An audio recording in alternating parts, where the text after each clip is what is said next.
Name is John Skudras. That is hot. My name is John Skudras. I'm here with Steve Witkowski, who just came back from an all-night bender. Testing 1, 2, 3. Alcohol is sick. Yeah, that sounds about good. All right, let's do it.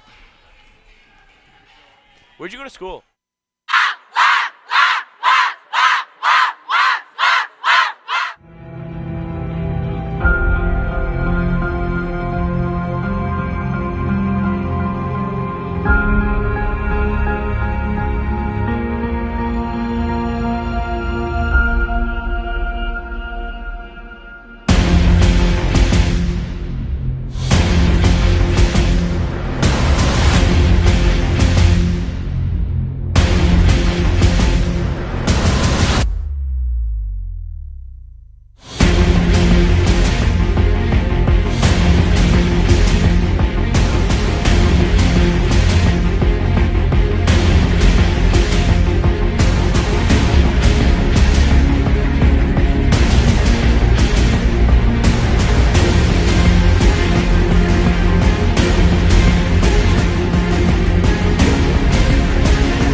Good afternoon and welcome to the Beacons Broadcasting Network. Along with Steve Witkowski, I am John Skudras, getting set to bring you Senior Day 2018 for the UMass Boston women's basketball team against their rivals from the South, the Western Connecticut State Colonials, as this is going to be an absolutely outstanding matchup. One of the best offenses in the country taking on a UMass Boston team that comes into play with their sights on the national tournament. I welcome in my partner in crime, Steve Witkowski. And Steve, just looking at these teams' records, you'd think, well, this should be a UMass Boston blowout. But Western Connecticut State has their own strengths, don't they?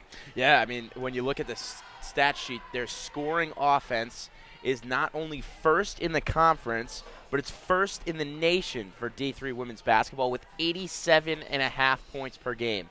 And when looking at the scoring defense, that's why they have the record that they do. They have the 8th in the conference. They let up 83 points in the game. So the first matchup against UMass Boston, they did a great job with 40 turnovers against the Beacons. So the Beacons are going to really try to handle the ball a little bit cleaner and play a little bit cleaner on the offensive side. They certainly will. UMass Boston coming in red hot. They have won 20 of 22 coming into play. They are locked into that second seed. Their only loss over the last couple of weeks is to the Dartmouth Corsairs, who are the number 1 seed, undefeated in the conference. They are a force to be reckoned with as well. Something tells me there's a good chance those two teams will see each other again in the later portions of the LEC tournament. Yeah, and today's really interesting. Obviously, they have the second seed locked up, but their only kryptonite has been UMass Dartmouth, so it should be interesting how they kind of attack this game. They are locked into the second seed, but you also want to go into the tournament on a high note. You don't want to lose to a mid-level, obviously, Western Connecticut State. And Western Connecticut is a team that utilizes their reserves a bit uniquely. They do full 5-man rotations, so you won't see a whole lot of substitutions, or at least interspersed between the game. They'll go about 30 to 45 minutes with one lineup, then go to another, pending how fouls affect their performance. Let's take a look at the all-time series matchup between these two rivals. Conn leading 41-13. They've dominated over the course of history. The last Colonials win came bit of a time ago, though, about 15 months, a 66-53 overtime triumph on December 3rd, 2016.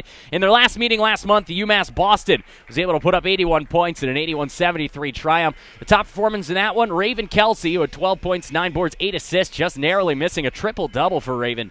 And the two teams combined for 69 turnovers. That is an ugly amount of turnovers in one basketball game. And Steve, for a team like Conn, who prides itself on offensive efficiency, that could be the dagger that breaks their back. Yeah, and not only that, I mean, the Beacons did a terrible job with turnovers as well. So they're going to look to the guard position. Obviously, you have Lydia Vital and you have Jelani Jackson also, that really need to kind of certify themselves as ball handlers today and just kind of concentrate on not turning the ball over and being so terrible. Yeah, and being disorganized as we look at the all-time series. Now let's take a look at the statistics on the year. And you look there, exactly what you echoed. UMass Boston's offense not quite as proficient as WestConn, but their defense is far and away better. Just 57.5 points per game allowed for UMass Boston over the course of their spectacular season under Coach Ball. And you look at WestConn, they may average almost 88 points a game, but they give up 83. At a certain point, you have to look at that and be concerned about how they're going to be able to contain UMass Boston. If they're unable to contain even the teams that are lesser in the conference, you look at UMass's field goal percentage, over 40% compared to just 33% for WestConn. So WestConn's a run-and-gun team who scores almost 90 points a game on almost 33% shooting. A run-and-gun team that their top shooter, Jancy Sherwood, attempts almost 14 three-pointers in a game. In a single game, she almost averages 14 attempts behind the three-point arc. One thing that will also be critical to keep an eye on is that rebounding margin. Over 8 rebound advantage per game for UMass Boston. Meanwhile, WestConn has been victimized over 5 rebounds for their opponent per game. Let's look at the players to watch, and for good reason. It is the 2018 senior class, a trio of decorated players as Lydia Vital, Katie Matthew, and Raven Kelsey all will be playing their final regular season home game at Clark Athletic Center today as the team lines up to honor them. You have Seth Orensky managing the camera down there along with volleyball star Michaela Kiyanko. And you look at these players, Steve, and you look, program record 65 wins over their 4 seasons, the best ever finish in the LEC, the first class to reach the championship game of the conference, and a program record 11 conference wins this season. A very decorated trio as they're being introduced right now. Yeah, definitely 3 great leaders. Obviously, Lydia Vital transferring in this year, so she hasn't been here all 4 years, but Raven and Katie Matthew have been, and they definitely do lead this team very well. 3 seniors that are going to be missed next year, but obviously wanting to get that LEC championship before they leave. Lydia, as you mentioned, only came here for this year, but she has been integral to their success in one of their best seasons in program history. Ms. Vital has started every game this season. She ranks as the LEC leader in assist-to-turnover ratio. She leads the Beacons with her 4.5 assists per game and sits tied for 7th in program history for assists in a single season. As we will take a look at the Western Connecticut State starters on your screen right now. Jessica Davis, Megan Hasty, Genesis Torres, Yancey Sherwood, and Sydney Govea. Now the UMass Boston starters. It'll be Joey Grassi, Lydia Vital, Katie Matthew, Gianna Williams, and Raven Kelsey starting for Christina Baugh's club. As Coach Baugh's handing off the flowers to the family of Katie Matthew right now, and I had practice here at 8 in the morning, and I saw some of the basketball seniors, and I said, because I've worked with Katie, and we've kind of grown together as being seniors, and I just asked her how's it feel to be your senior days already here, and she said, it felt like it was my first game the other day, and that's how fast college athletics really goes. So it's definitely a day to celebrate, but also excited for the road ahead. Today she moves into second all-time in program history by playing in her 105th game as a Beacon. She will go down as one of the top sharpshooters in program history, 5th all-time with 129 made threes and sitting 4th all-time in field goal percentage from beyond the arc. And she's 2nd in the LEC this year with a 43% mark from distance as they introduce the final senior to be honored today, Raven Kelsey, another 4-year member of the program. She's blossomed into one of the top players in the LEC. Came off the bench for both of her first 2 seasons, but she's put together a career run here over the last couple of years, including an LEC All-Conference second-team spot as a junior. She's tied for the league lead in steals per game, and this season she ranks 2nd overall with her 2.4 steals per game, so she is a defensive dynamo. Yeah, and she's one of those leaders that is always in the gym. I mean, if you come by Clark Athletic Center after hours, before hours, you'll always see Ray kind of taking shots and practicing her game, and I think this attests to her as a person. Work ethic is very strong, and, definitely a tremendous Beacon career. Those are your 3 Beacon seniors honored on Senior Day 2018 from Clark Athletic Center. We're going to have the opening tip in just a moment here, along with Steve Witkowski. I'm John Scudras. Let's take a look at the keys to the game, Steve, as we get set for the opening tip-off of the final regular season affair in 2017-18. And if you look at those, it really leads you to look at Western Connecticut State, their ability to turn turnovers into points, and that's why our number one key is minimizing the mistakes. Yeah, and then when you look at it, I mean, we talked about it, Sherwood definitely will take the shot if she has one. And then third, pound the ball inside, slow the pace down. You have Grassi, you have, Shania Osborne, that you can kind of work the inside game, inside the post, and not rely on the outside shots, especially to slow the game down. I mean, Western Connecticut, you talked about it, they like to sub a lot. They like to get in, get out, and push the pace. So to slow down the pace for the Beacons is going to be huge. Certainly will. Both of these teams like to run as we are ready to go for the national anthem. Keep an eye on Sherwood for Western Connecticut State when we reconvene right here on the BBN, but we're going to pause for the Star Spangled Banner.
Just about set for the opening tip between the Colonials of Conn and your UMass Boston Beacons.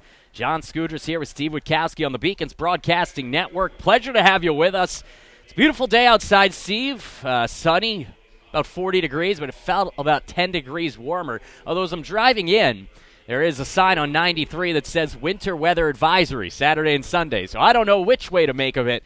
I guess we're going to be having a little bit of snow a little later in the weekend. What else is new? Yeah, you never know in the Northeast. You take it day by day, especially baseball season around the corner. Oh, at least you guys go to Florida for a while, right? Yeah, but we have 4 games before Florida in the freezing cold, March 2nd to March 9th. And I'll be there for a couple of them, so at least I'll be in the press box. And obviously we have a little fathead action for the seniors, the 3 seniors on the bench tonight. That's kind of cool. I haven't seen that yet out of my 4 years here as a Beacon. If they should do a Steve Witkowski fathead on your senior day. Well, throw out the option. I would want to have a raffle for that. Put that up in somebody's living room. Yeah, I got a Witkowski fathead. Go for a lot of money, I'll tell you that much. Absolutely. Not too many of those. As they introduce the Beacon starters, we already told you it'll be Vital, Grassi, Matthew, Williams, and Kelsey.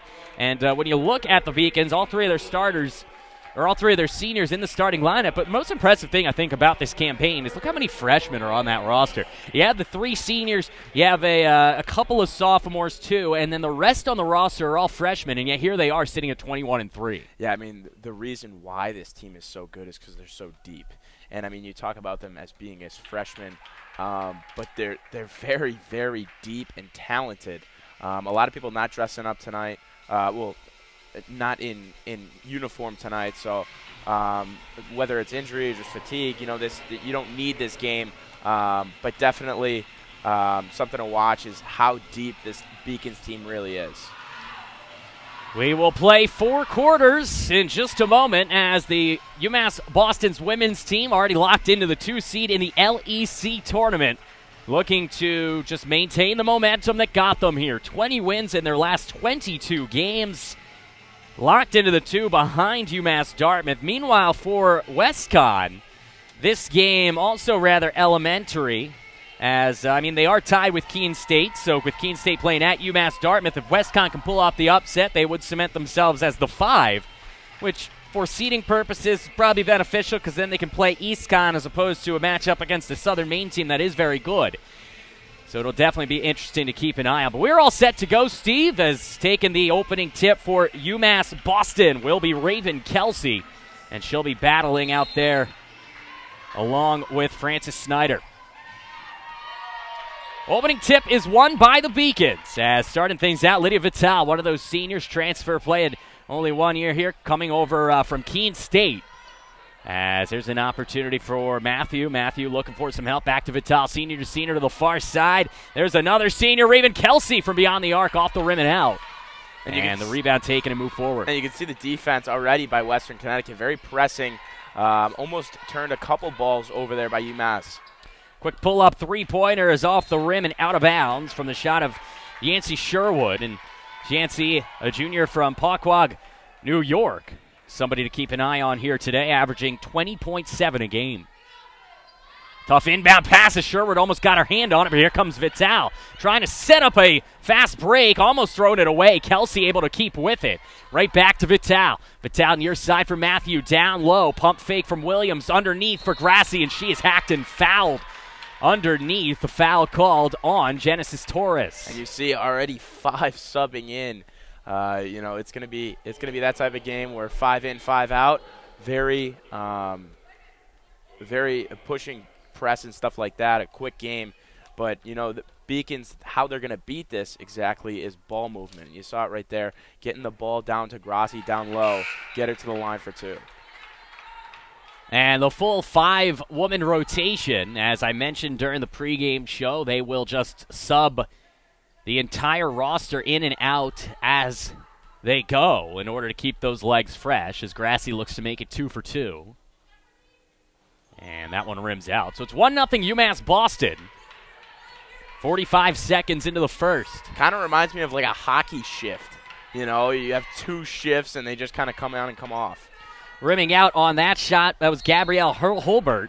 And this one comes out of bounds off of Faith Thurman, the freshman from Seymour, Connecticut. And so UMass regains possession early. Yeah, like you said, it's very similar to what Peter Bilal would do and what he may do tonight as the Beacons men battle. As coming the other way is Vital, hands things off. Kelsey right back to Lydia. Lydia somehow manages to tiptoe that out of bounds line. Now she's double teamed, needs some help. She needs movement. She gets it from Kelsey. Raven to the baseline for Matthew. Matthew, long stretch pass near side for Grassi. Couple of Beacons almost collide. What a cut by Matthew. Good look from Grassi, but it rims out. And a rebound for Joey is off the mark as well. Yeah, Joey's going to have to be huge down low today, obviously. Getting those rebounds and getting those putback points, and a huge block right there.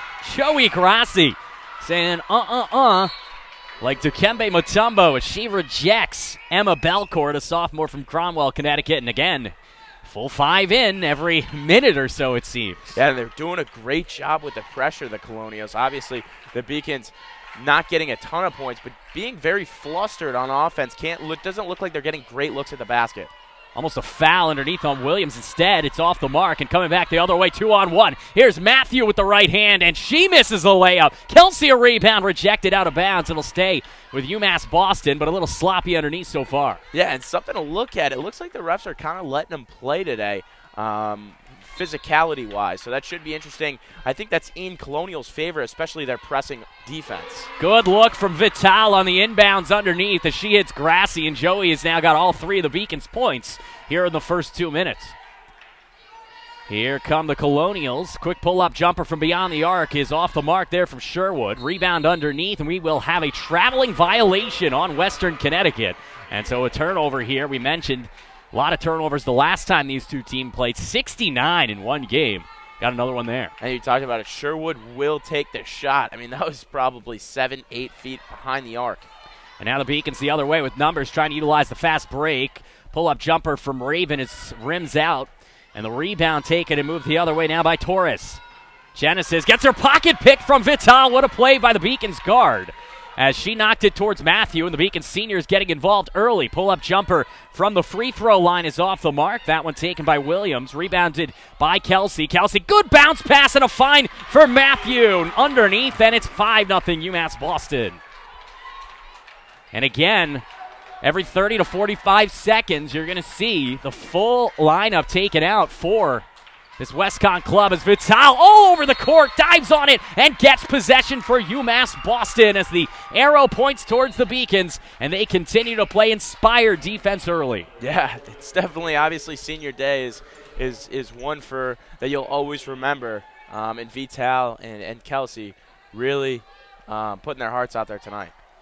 So the Beacons with possession, full new lineup for the visiting Colonials. Beacons get one fresh face out there as Megan Dixon makes her debut tonight. Now Megan teeing up from beyond the arc, rims out, rebounded by Matthew. She got deflected by Williams, then she immediately turns it over as Gabrielle Holbert comes the other way, connecting underneath, and then missing the layup was Faith Thurman. Rebound to Dixon. And sloppy play early here from the Colonials. Good look from Grassi. Back to Matthew, one of the team's all-time leaders from beyond the arc. That one rims out. And the rebound moved back the other way now by Tasia Price. Tasia hands it off. Pull-up jumper from beyond the arc from Snyder. Off the rim and out. Rebounded to Grassi. And the Beacons will move forward with Jelani Jackson. Jackson to Matthew on the baseline. Matthew back to the top of the three-point line. Grassi wants it. Rims out. Beacons now 0 for 3 from beyond the arc to start this one, despite a 5-0 lead.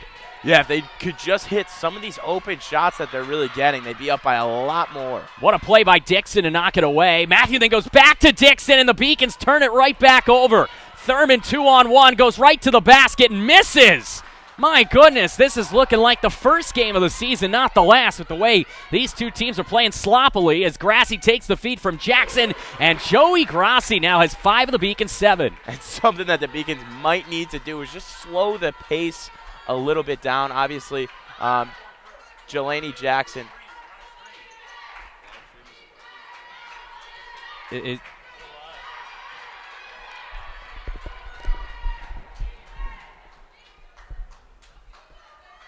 You talk.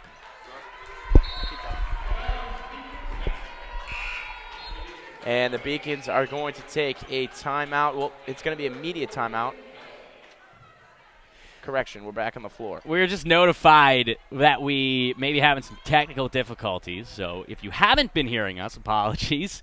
I notified Seth Arensky to get his backside up here and figure this out.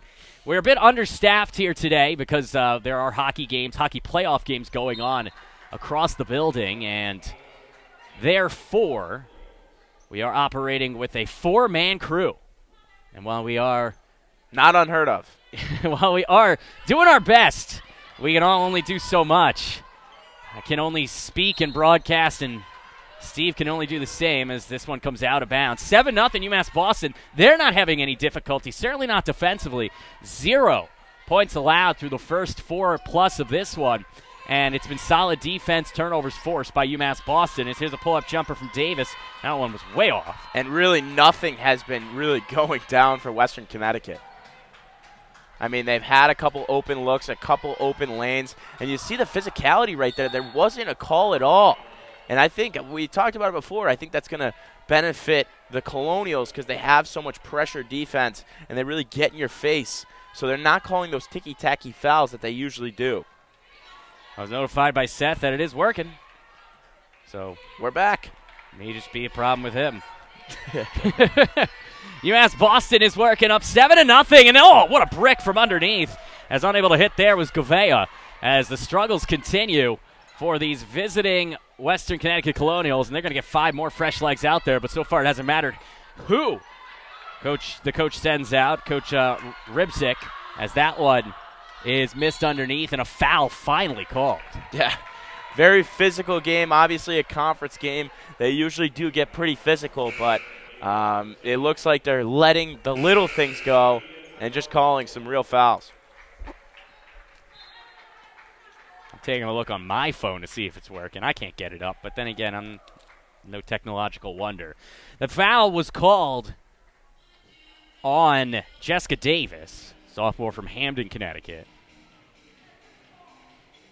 As UMass Boston Leading 7-0, sees its first timeout, immediate timeout here. And Steve, as we take a look at the first 5 minutes of this game, everything's coming up UMass Boston. They have not put together the offense that they like, but they're limiting a team that almost scores 90 points a game to 0 through the first half of the first quarter. Yeah, I mean, that's all you can really ask, to slow the game down and really limit their scoring. I mean, Western Connecticut hasn't scored a bucket yet.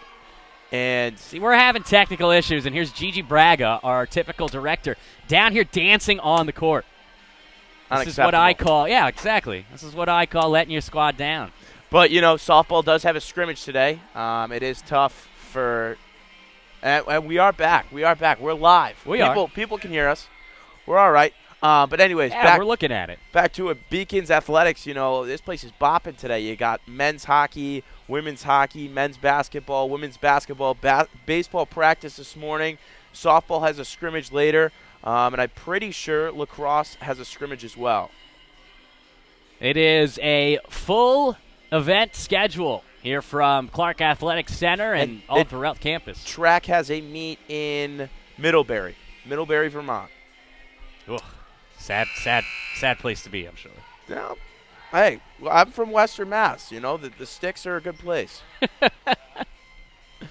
4:54 to go in the first quarter. Steve Witkowski, the pride of Western Mass, against John Scudris, pride of Philadelphia. We're from all around the Northeast here on the Beacons Broadcasting Network, as the ensuing free throws will take place, or rather the inbounds from underneath. I'm already forgetting where we were last time after that media timeout, as Dixon pulls up for three, and the Beacons stroking it early as Megan Dixon off the bench gives UMass Boston a 10-zip lead. Pump, fake, and drive. Now we will get our first foul called on the Beacons. That one looks like it should be on Alicia Quinones, as you take a look at the drive. Good effort to drive underneath by Thurman, but she's going to see her team inbound it. And Megan Dixon has been out for a little while. Finally coming back, and that's a huge addition for the Beacons. She's a great player off the bench, obviously a great shooter, and she knocks one down there.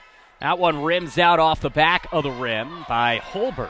Rebound UMass Boston as Kelsey got it. Moving forward, here's Dixon. Pump fake, drive, goes underneath. Great look, and delivered there by Osborne as Shania gets on the board, 12-0. And something to look at. I mean, the Beacons are just absolutely bullying the Colonials on the offensive and defensive boards, and that is what has really led to this type of outcome so far.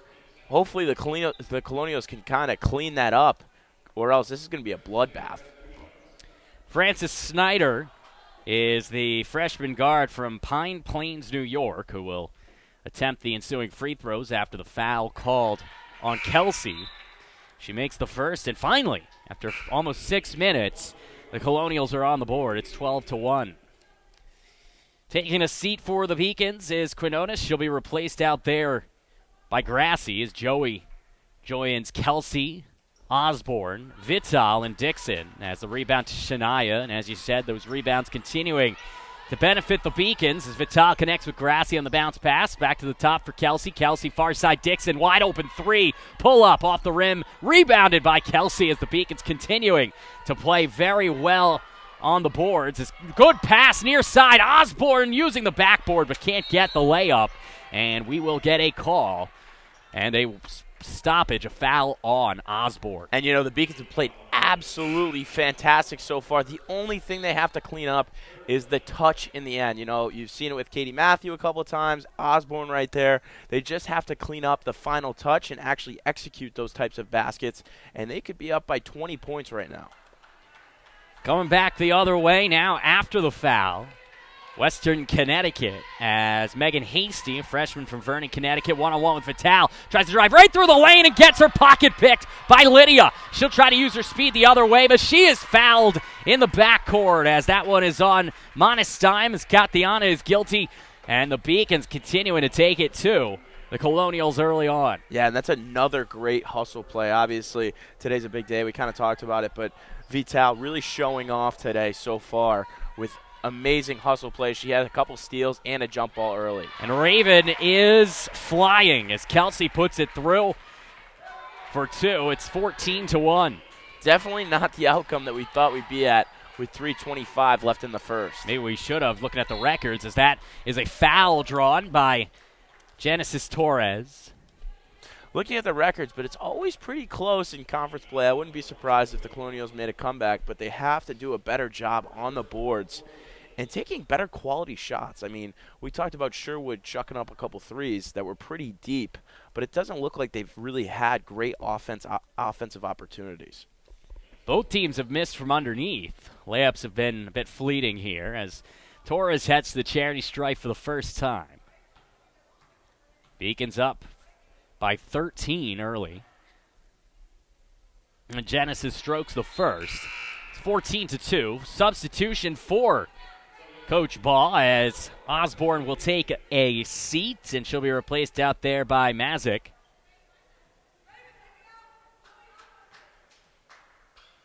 Tajay, freshman from Hamden, Connecticut. Yeah, and she's been a great player. Really evolved over this year with kind of ball handling and kind of creating her own shot. Her first couple of games, it looked like she was a little shyer, and she's been a great addition to this Beacons team. Dixon double-teamed on the baseline, connects with Vital. Good look for Grassi. Grassi right back to Dixon on the baseline. Nice spin, look there, finds Kelsey. Kelsey pumps, puts it up. 10-footer off the rim and out. Rebound to Dixon, she can't control it. And coming back the other way, Sherwood. Team leader in point production, over 20 a game. Sherwood hands things off here to Monestein. Monestein driving the lane. Right-hand layup off the backboard and out. Rebound to Kelsey. Now Vital from the far side of the court comes near side. Dixon, what a look underneath for Grassi, and Joey puts it in. What a pass, and you said it. Megan Dixon, a dynamic player. A dynamic player and a great look right there to find Grassi wide open for the land. Dixon, one of those freshmen who we're going to be expecting a lot out of. If all these players stay, the senior year in 4 years, it's going to take a while in the pregame. As driving with the right hand, Mazik puts it up and in, and the Beacons continuing to dominate up by 15. Yeah, just absolutely dominating, not offensively, but also defensively, not letting them get good looks. Pump fake, coming near side, pull-up jumper from three-point range, Govea. That one rims out, rebound UMass Boston, and a foul called. As that one, I believe, is going to be on number 22, Megan Hasty. And you can see a little intensity out of the bench, especially Coach Ball. I mean, this game means so much to the seniors who've been here 4 years. Lydia, obviously, been in the LEC for 4 years. You know, senior day is always a great day to kind of show out, especially when it's at home. And that is the fifth foul, and so UMass Boston is already in the penalty. And so they will be heading for a 1-and-1 trip to the charity stripe. We'll see another full substitution as that one is up and good. And 5 players in for Westcon, 2 for the Beacons. Coming on in for UMass Boston, it's going to be number 33, Gianna Williams, and I believe that is number 11. It is Jelani Jackson. Both freshmen.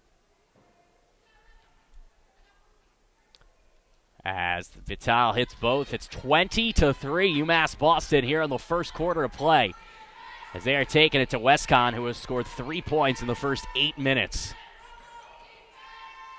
That one from the parking lot rims out, and when you've only scored 3 points, I don't think Francis Snyder's 3 from half court is going to be 2, admired by the coaching staff. What a move by Jackson! The hesitation on the baseline. The bench is fired up. The Beacons are up 19. Yeah, definitely rolling. I mean, you're holding a team that usually scores about 87 points, one of the best offenses to 3 points. And another turnover force as Mazik pulls that one up, misses it. Good effort there by Williams, finds Jackson back to Tajay. Another air ball, another rebound for the Beacons, just out hustling their opposition as the three-pointer is off the mark there by Vital. And now we will get a rebound and then a traveling violation on Western Connecticut State as the Colonials continue to shoot themselves in the foot. Yeah, this is definitely a tough game to be a Colonial. You know, you got to clean it up offensively and defensively, but the hustle plays, I mean, they're just getting outworked right now on the boards. Hasn't been a day this bad for a Colonial in Boston since the Boston Massacre during the Revolutionary War. As there's a nice look underneath for Williams, and she's fouled and heading to the line for 2 more. I mean, the only way the Colonials are really going to get back in this is some good three-point shooting and some better defense. And they really haven't played great defense, obviously. They really pressed early, but it looks like that they haven't been able to because the Beacons have been trying to get transition baskets the last couple minutes. Gianna Williams misses the first free throw off the back of the rim. Out there right now for UMass Boston, it's Williams along with Whitney Fulton, Tajay Mazik, Katie Matthew, and Jelani Jackson as she hits the second, does Williams. It's a 20-point UMass advantage, their largest lead of the day. And they are playing half-court press here, trying to force more mistakes. As here's Sherwood from beyond the arc. Can't hit it. She continues to struggle. Finally an offensive board as that one taken in by Hasty. And then Sherwood connecting from beyond the arc finally. And it's 23-6. And the majority of Sherwood's shots are 5 to 7 feet behind the arc. Trying to break the full court press and doing so underneath Williams. She's got the height advantage. An easy bucket on a beautiful passing play as Fulton got it from Matthew, who found Gianna Williams, and the Beacons back up 19. 40 seconds to go. A hesitation move. Drive, and then a ball just taken away by Vital as she rips it away from Torres. And UMass Boston with a beautiful play. It is going to be Beacons basketball, as UMass is continuing to play spiritedly on both ends of the court. Yeah, I mean, obviously they're doing it for their three senior leaders, and they're doing a great job so far. We'll see if they can't keep it up in the second quarter.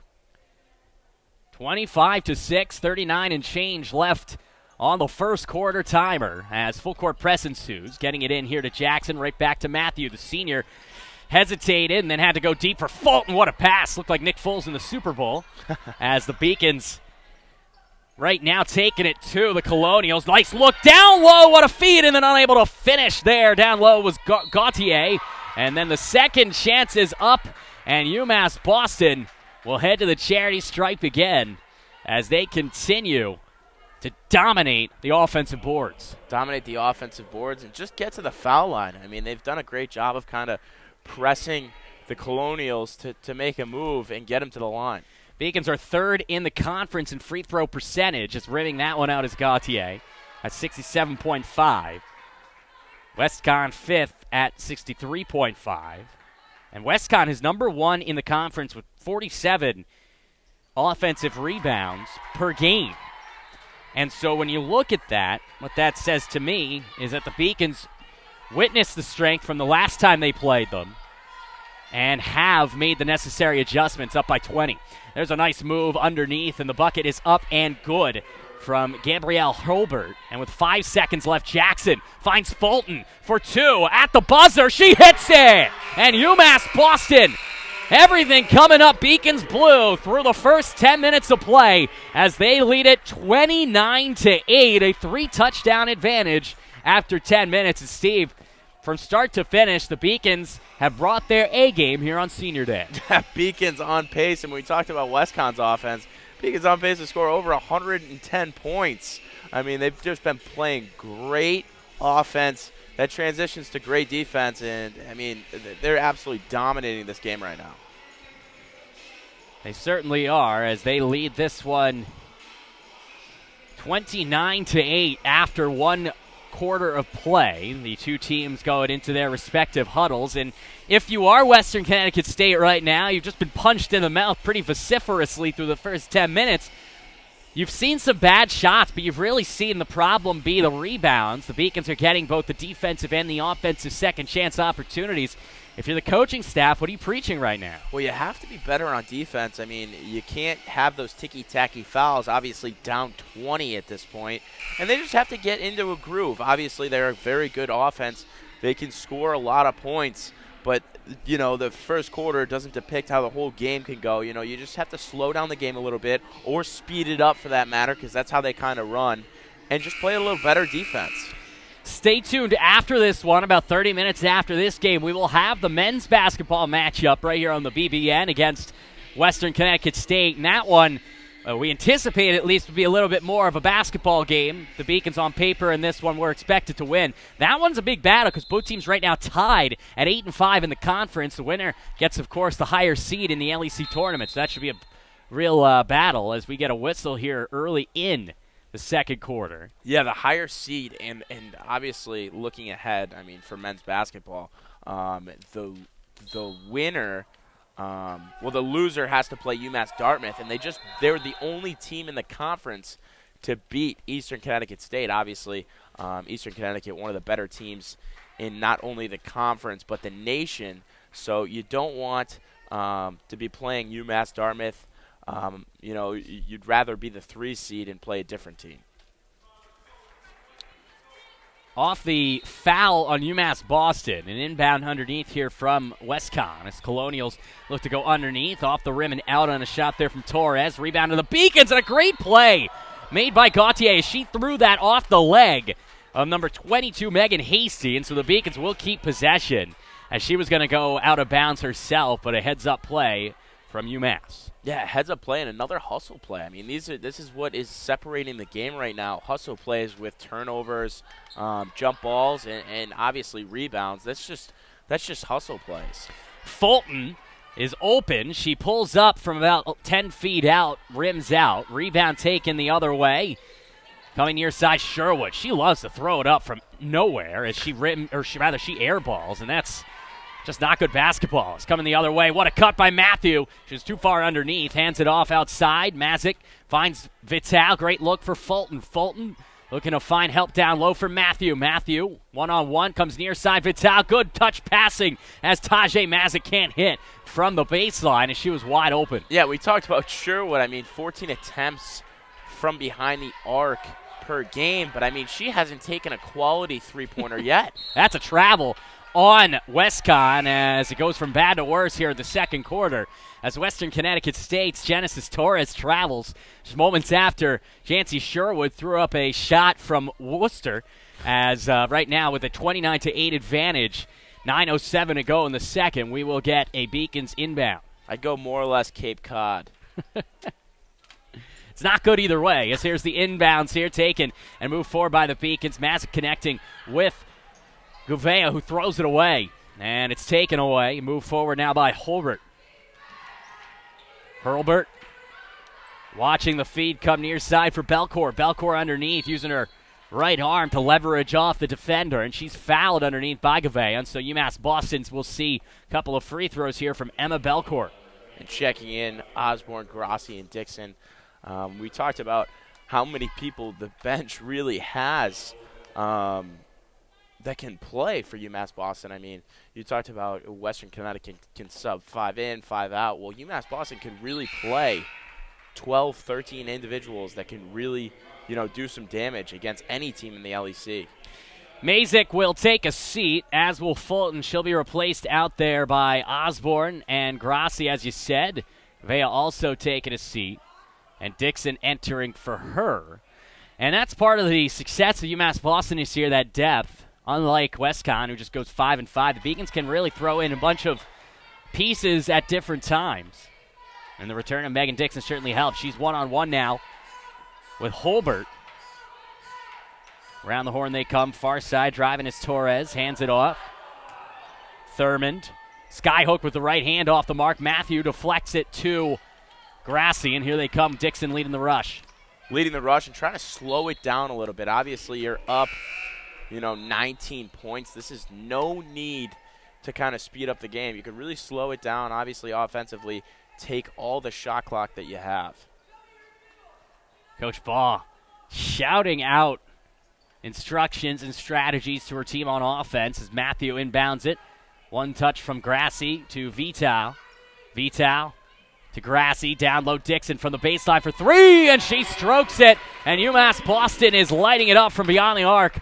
And really from everywhere on the court, they lead it 31-9, and now Sherwood again from the parking lot, and that one rims and then comes out, and the rebound and a foul on Westcon. They are discombobulated. Discombobulated. I mean, if you're the coach, you know that she's one of your best shooters. You know that's probably your top scorer, but you can't have her shooting, especially when she's not. I mean, if she was knocking all these down, I would say kudos to her.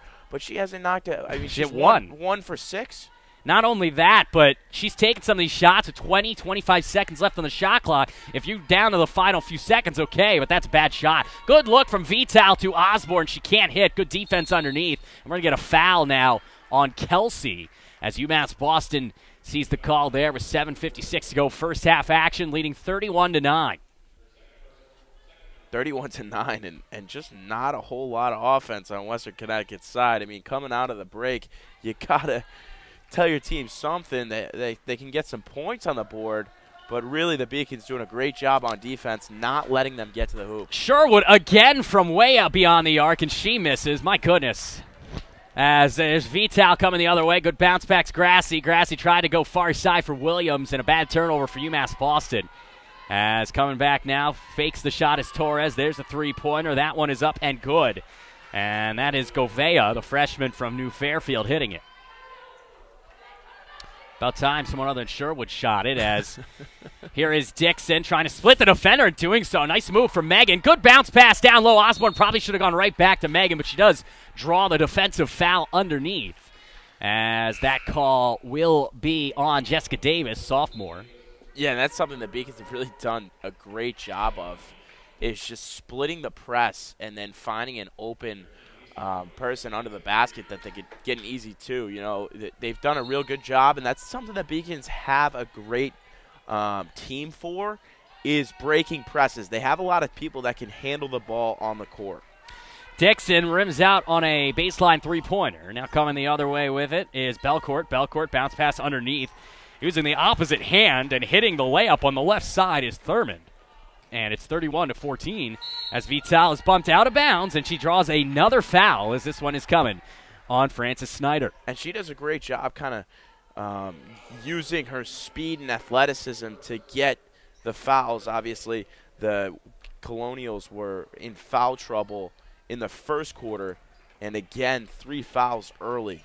Vital double-teamed as they are playing a zone defense here to begin this possession. Nice look down low by Dixon. Just a little bit too much on that, and it's coming the other way. As she fired that in there like Patrick Mahomes, but the target wasn't there, and with a 17-point advantage, we'll see another 5-woman substitution for the Colonials, and Jelani Jackson checking in for UMass Boston, and they will spell Lydia Vital. And the 5-in, 5-out. Dixon instead. 5-in, 5-out subs. I mean, as an offensive-minded team, I wouldn't like that, just because once you get in a groove, you know, you want the ball more, and you see Sherwood taking a couple shots and a couple other individuals taking a couple shots, but they can't get in a groove if they're only out there for 50 seconds. I agree. I think it's a type of strategy that's bold. I haven't seen it a whole lot at the organized level, and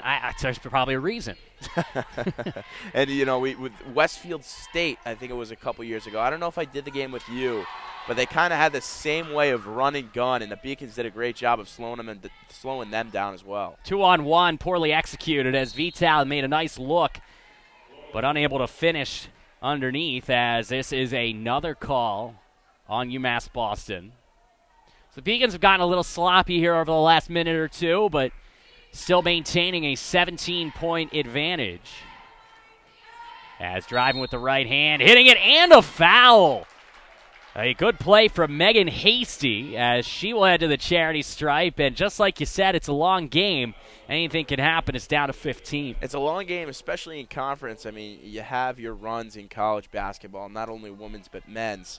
And it's a game of runs. It really is. So as a Beacon, you just got to get back to it and get back on the horse and start scoring some baskets and stop fouling. Off the free throw hit by Torres, Osborne will take a seat. She's replaced by Williams. And coming on in as well is Matthew. 31-17, Beacons on top. Full court pressure here for the Colonials. As the Beacons have to get past half court, they'll do it easily. As Vital takes the over-the-shoulder feed. Nice pass attempt down low for Williams. Probably should have just taken it herself. Too many blue jerseys underneath. The Beacons will keep it with 6:04 to go. Full substitution again as the rotation continues. Inbounding this one down low is Jackson. Jackson with Vital, Grassi, Matthew, and Williams. As here's Lydia Vital right through the paint.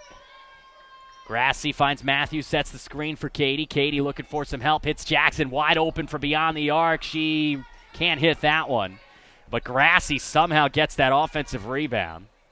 Coming far side as they go around the horn. Vital, bounce pass attempt, and it deflects off Grassi right back to Lydia, who finds Jackson from mid-range. Can't hit. Another offensive board, and the foul as Grassi playing underneath like a woman possessed, and she'll head to the charity stripe for a chance for one more. And just bullying down low, getting the rebound, puts it back up for two.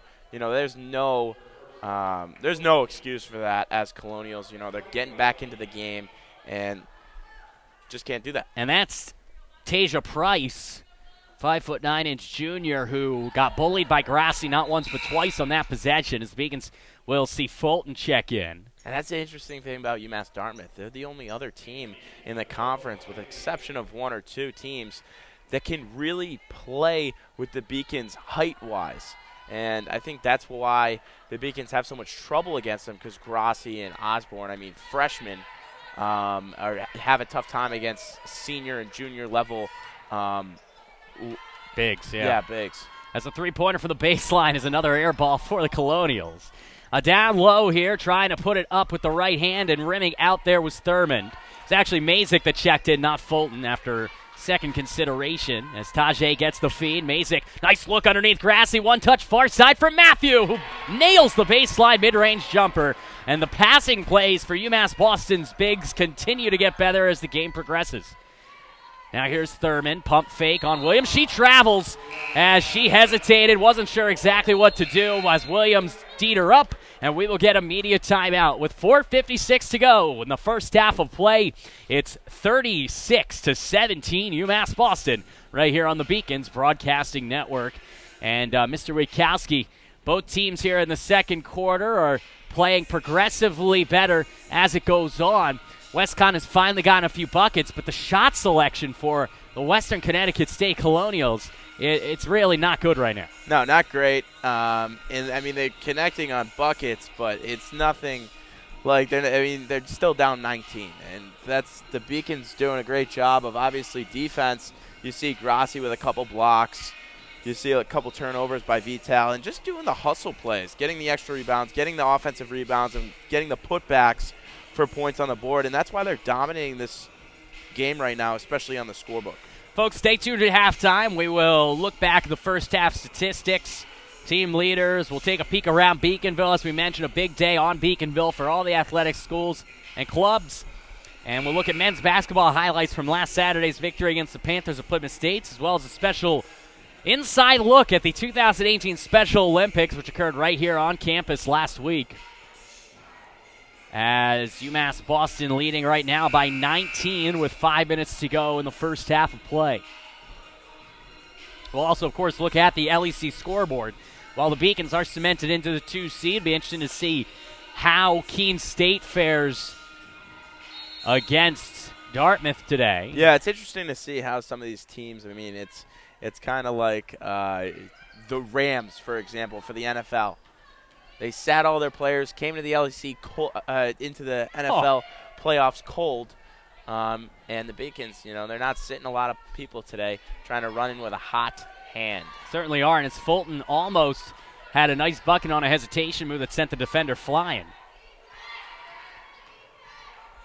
Westcon, another turnover and another travel for the second straight possession. This one is Genesis Torres guilty of the infraction.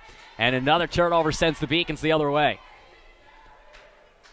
The struggles, just unforced errors for Westcon that's going to prohibit them from making a comeback if they continue. Coming now is Jackson. Jelani, far side Fulton, tees up from beyond the arc, and Fulton strokes it like silk as UMass Boston extends their lead. It is now 38-17. And just another Beacons player. I mean, you talked about how many freshmen they have. Fulton, another Beacons sharpshooter that can really knock down three-pointers. Nailing it the other way was Sherwood. And she hit one from underneath. That's probably a better shot than one from half court, as that one is up and good from beyond the arc from one of the team's best of all time at shooting the three-pointer, Katie Matthew. And it's 41-19, UMass Boston, 3:50 to go. And she's done a great job her whole career behind the arc. Nothing new today. Foul drawn underneath by Jessica Davis. They may have gotten Fulton. It looks like that is who they got. Fulton on the grab. Her first of the day, and heading to the charity stripe is Davis for 2. Along with Steve Wachowski, I'm John Scooters. We'll see another 5-woman substitution for the Colonials. Shania Osborne will also come in for UMass Boston, as Davis will miss the first off the back iron and out. And, I mean, a live look around, I mean, not live, but looking around the LEC, you have UMass Dartmouth in first, UMass Boston in second, University of Southern Maine. They lost to UMass Boston the other day, and that was a huge win to put the Beacons and cement them into the second seed. Missing both there is Davis. Beacons trying to take advantage as Fulton tried to thread the needle on that feed for Mazik, but Tajay couldn't get to it as that one was deflected out of bounds by Tasia Price. The substitution for Conn, as the player who was shooting the free throw, Davis, is replaced by Thurman. 41-19 Beacons. Good look here from Matthew. Matthew from the elbow, down low. Osborne, and she will now catch the walks as well, as she will be called for traveling. Schneider didn't like the call, but a turnover here for UMass Boston. Definitely not a fan of the call. I didn't think she traveled either. It looked like she pivoted on her right foot, but obviously I'm not the zebra out there. Sure, you've had your arguments with umpires over the years, Steve, as No a doubt. pitcher, as that one comes out of bounds. That's clearly out of bounds as her foot was on the line, Tasia Price, and so the Beacons will take possession. Looking around the conference before we get to halftime, East Conn is up by 10 over Southern Maine, 30-20. Keene State right now staying with Dartmouth in the second quarter, Actually, they're up now 22-21 with 4.5 to go in the first half. That one almost thrown away by the Beacons. Matthew able to regain possession. Fulton gets it down low. Osborne, what passing as Mazik puts it up off the glass and in. Great passing from Osborne as the big has eyes like a guard there. And now we get a whistle as a player is down, and limping off the court is Emma Belcourt, a sophomore from Cromwell, Connecticut. She looks like she's okay, just maybe twisted her ankle coming down on that board. Yeah, and that's something that the Beacons have done a great job of today. It's just moving the ball with authority and looking right there. Masick drives the basket for an easy 2 after a great pass. Plymouth State leading Rick 30-24 at halftime, but East Conn, Dartmouth, UMass Boston, and Plymouth State right now winning in the LEC. In the early goings of these games is a block there from Osborne as she rejects Sherwood. Now coming the other way with the right hand up and in by Fulton. And UMass Boston is running away with it here in the first half. They extend their lead now to 26.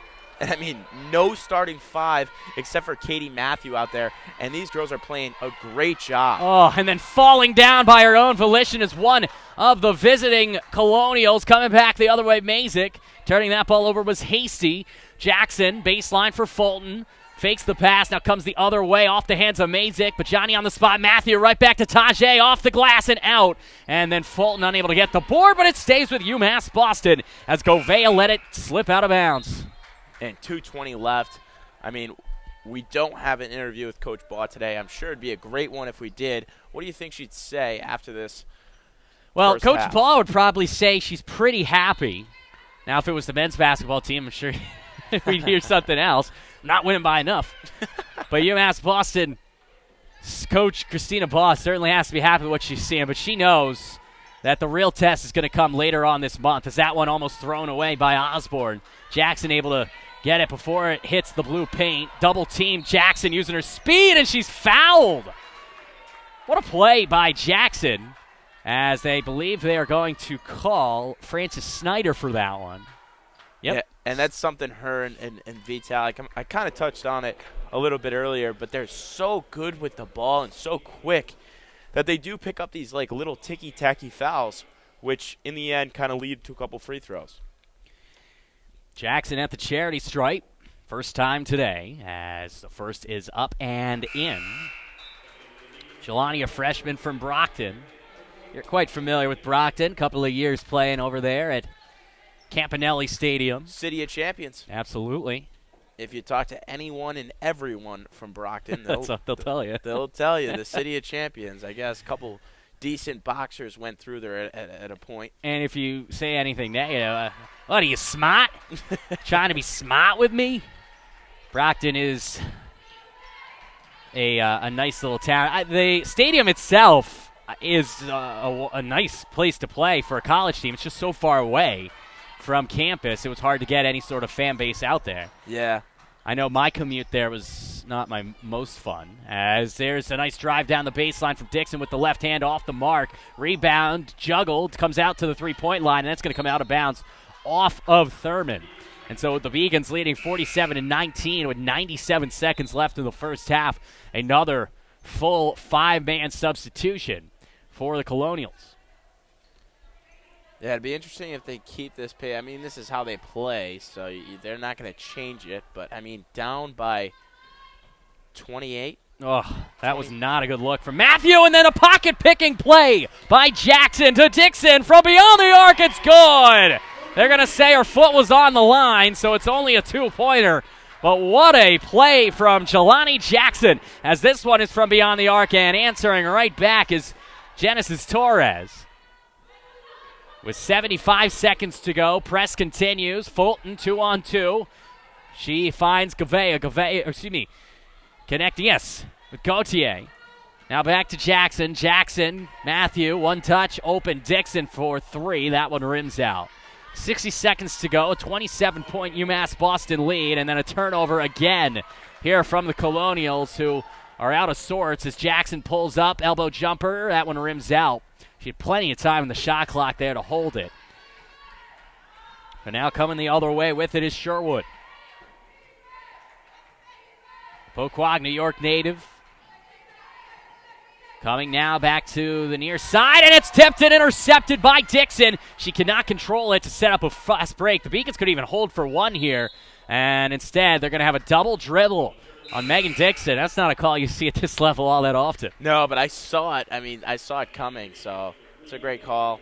I mean, it's a call. It's not a great call. It is what it is. Spoken like a true poet, Steve. That's what I'm here for. 49-22, UMass Boston run a rough shot over the Colonials. That was almost an offensive call on Frances Snyder, but instead she pulls up and hits that one off the glass. Shot clock is unplugged, 15 seconds to go. As the Beacons could hold for one. Instead, Fulton with a wraparound layup off the mark, and that's probably not what Coach Paul's looking for there. As now coming the other way is Snyder, trying to get one before the buzzer, and she does. You're handed 2 points to them right now as we head to the half with the lead cut down to 49-26. So a 23-point UMass Boston advantage through the first 20 minutes of play. The Beacons on pace to get close to 100 here in the first half. And Steve, when you look back at it, a lot of it is poor shot selection and turnovers by the visiting Colonials, but the Beacons themselves have done a good job of getting open shooters, getting second chance opportunities, and converting on those opportunities when they arise. Yeah, I think they're absolutely dominating the boards right now. I mean, that's probably one of the aspects that they're really playing well in this game. And, you know, the Colonials just didn't show up today offensively.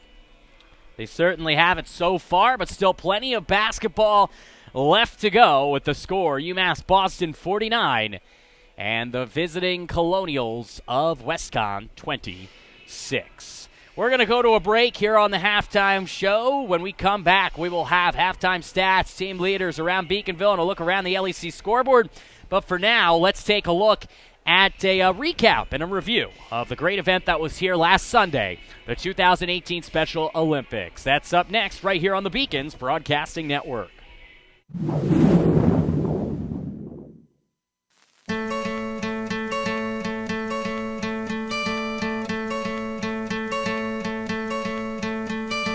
Hope when you take that jump, you don't feel the fall. Hope when the water rises, you built a wall. Hope when the crowd screams out, you're screaming your name. Hope if everybody runs, you choose to stay. You're in Jamaica for the Bulls. This is your second year coming here. How do you like coming to UMass Boston for this event? Our density actually exaggerated for 1 year, so we're winning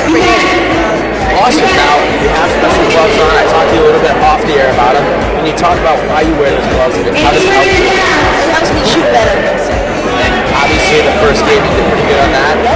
How did that first game go? It was awesome. I got baskets today. All right. Well, thank you, Jamaica.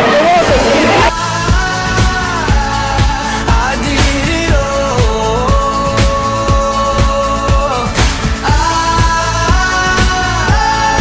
I did it all. I owned every second that this world could give. I saw so many places, the things that I did. Yeah, with every broken bone, I swear I lived. And we're here today with Katie Holland in the financial aid office. Katie, what does it mean for UMass Boston Athletics to be declared for the Special Olympics and who's this event today? Well, for me, I think it's such a great partnership. Like our friend Brendan has played here a couple of times actually with the Special Olympics, and it makes me just proud to be part of UMass Boston. It's such a great event. Great event.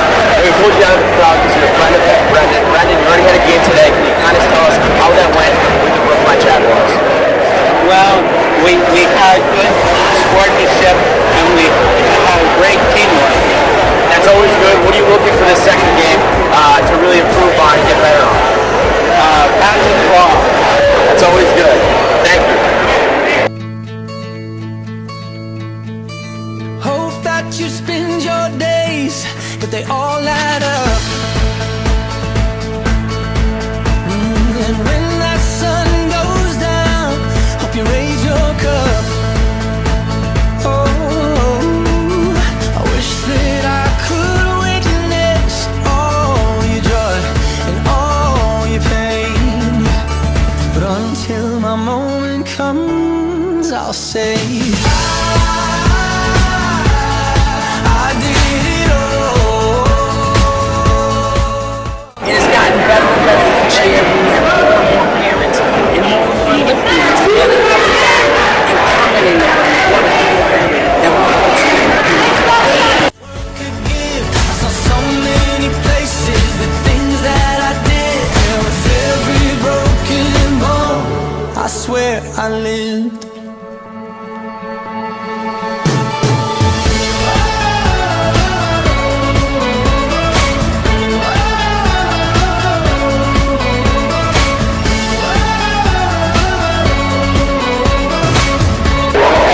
Thank you, UMass and UMass for let us play here tonight.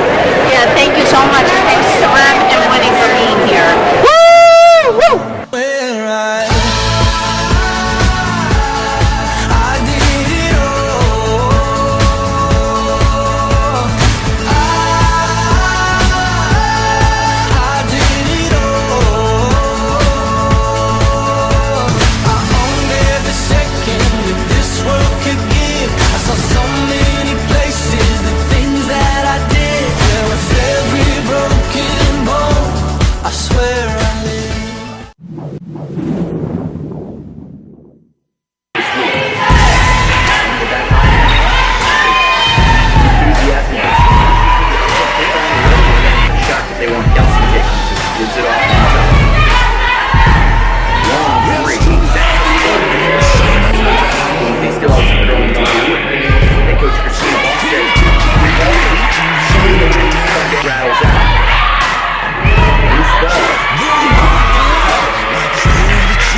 Welcome back to the broadcasting booth. Along with Steve Wachowski, I'm John Skudris. Halftime here from Clark Athletic Center on the Beacons Broadcasting Network.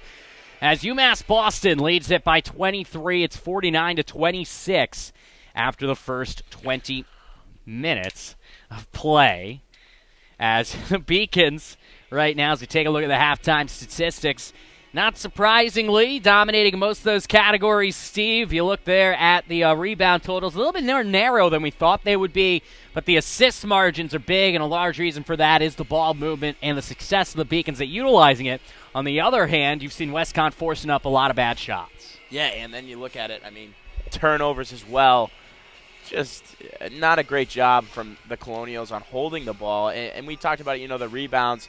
I thought it was a lot more than just 33-26, but they really capitalized on those 33 rebounds and making points out of that.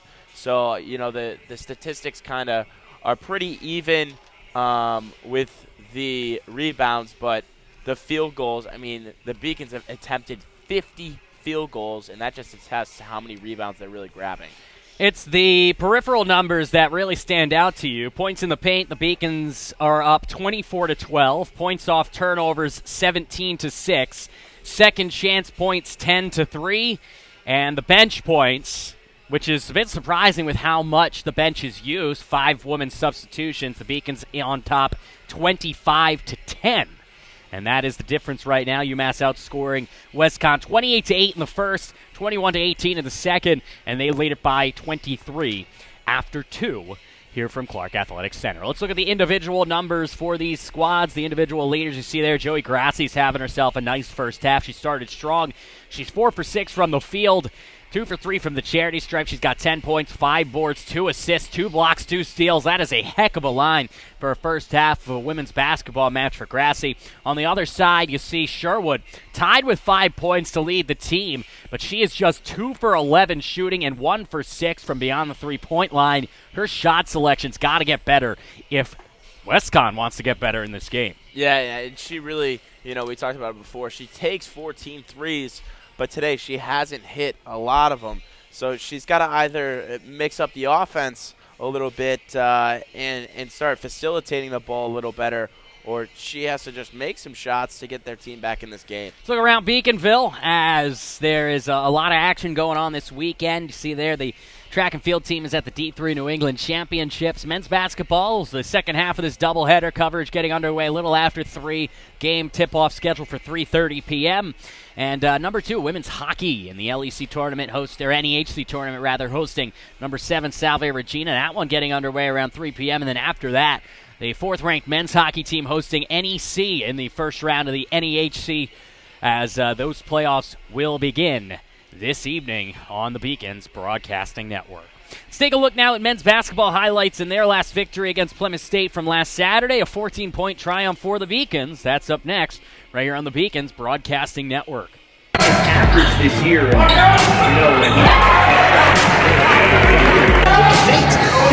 I think it's got to be the same.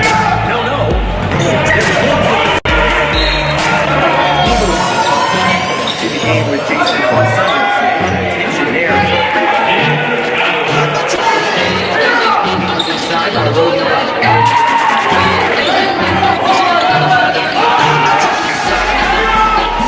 Michael Boyd ahead. Charles Mitchell.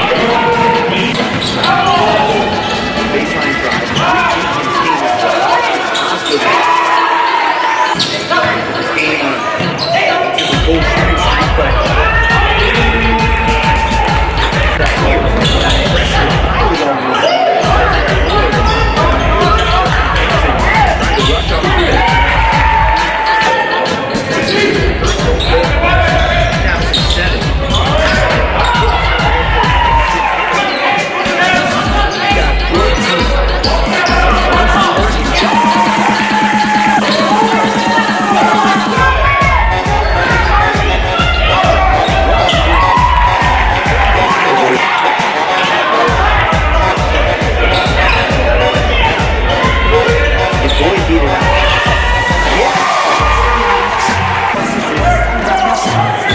the good at reading the game. That's a luxury for young players.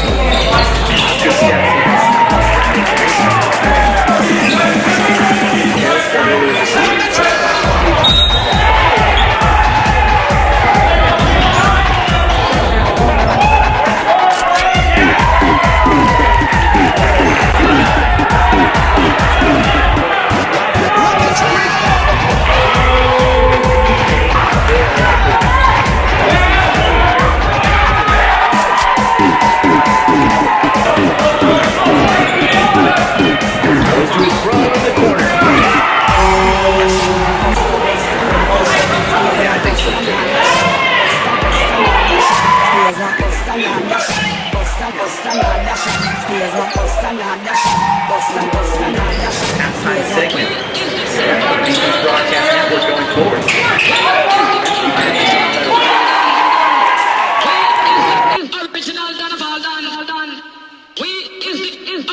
men's basketball team will get back at it this afternoon. We'll have coverage of that one in a couple of hours right after this second half action between UMass Boston and Western Connecticut State. You're looking at your screen right there. That is the Women's Little East Conference scoreboard.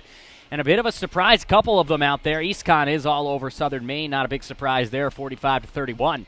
McKean State, the Owls staying right with UMass Dartmouth at the half. It's 32-31. Corsairs only up by 1 point after the first 20 minutes. That would be a bit of an upset, though it wouldn't affect the seeding for the Beacons. It would certainly help propel Keene State heading towards the postseason. And right now, Plymouth State down by 4 against the anchor women of Rhode Island College. That one in the third quarter. We look ahead and see what's coming up for the women's basketball team. You see there, they'll host the winner of Rhode Island College, Plymouth State, on Tuesday in the LEC quarterfinals. That game getting underway at 5:30 p.m. on the BBN. And you look there, we said Rhode Island College clinging to the lead over Plymouth State. So right now it would be the anchor women, but still plenty of time left in that one to decide whether it would be them or the Panthers coming in to Beaconville for the quarterfinals of the LEC. Right now, I am John Skudras, along with Steve Bukowski. And Steve, as we look forward to the LEC quarterfinals, still have to go in the regular season, but the Beacons are certainly going in with the right momentum if this score holds. Yeah, I mean, this is probably the best I've seen the women's basketball team play all year.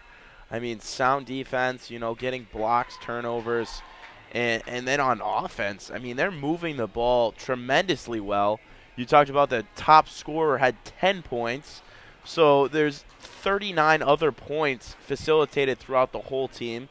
I think they're doing a great job offensively, and it just shows that they're a great team that's extremely deep in a very deep conference. 49-26 at the half. UMass Boston up by 23 as the Beacons look ahead to Tuesday night when they will take on the winner of Rhode Island College and Plymouth State. If UMass Boston wins today, they will carry with them 21 of 23 victories and certainly have the momentum on their back. WestConn is ready to go. They are out there. They're 5. The Beacons countering. It'll be Matthew, Vital, Williams, Grassi, and Kelsey, the starting lineup for the Beacons out there. And meanwhile, for WestConn, you will see Davis, Sherwood, Hasty, Torres, and Thurman. From the baseline, Grassi, nice pass down low for Williams, and the Beacons pick up right where they left off in the first half. Good look from Grassi, who continues to light up the score sheet. And we talked about going into Little East. I mean, you want to get some rest for those seniors. Those older players, playing so many minutes, and they can do that just because they have such a deep bench. And they didn't skip a beat at all when they did that in the first half. Got a whistle and a foul, another foul called on the Colonials as the Beacons will keep possession down low. I believe it was a foul called. No number put up on the Jumbotron just yet, but the Beacons will keep possession nonetheless as Vital tried to go down low. Bounce pass would have been better as that one is intercepted. Good play and an effort made there by Govea. 51-26 UMass Boston early on in this one.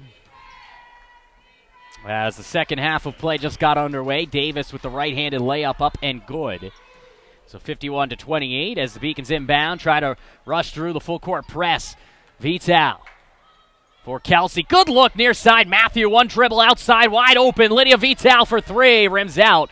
And the rebound in by Davis. And although she didn't hit right there, a great extra pass by Katie Matthew, getting that absolutely wide open look. And that's what you're looking for against this pressing Colonials defense. That one from the parking lot off the mark there from Govea and comes out of bounds as, boy, these Colonials love to shoot from anywhere on the court. It's just not falling right now for them. Going into halftime, they were 3 of 15 from beyond the arc. Beacons just 3 of 11. And it's interesting to see how the Western Connecticut team subs because they go all 5 at once, and the coach kind of brings them over. And then when they go out, they bring all 5 at once. So it's kind of interesting how they do that. Certainly is. A good defensive play from Grassi, her third steal of the day. She swats it away, able to get it back on the feed from Vital, and then she hands it right off to Thurman, who deflects the pass intended for Matthew and takes it away.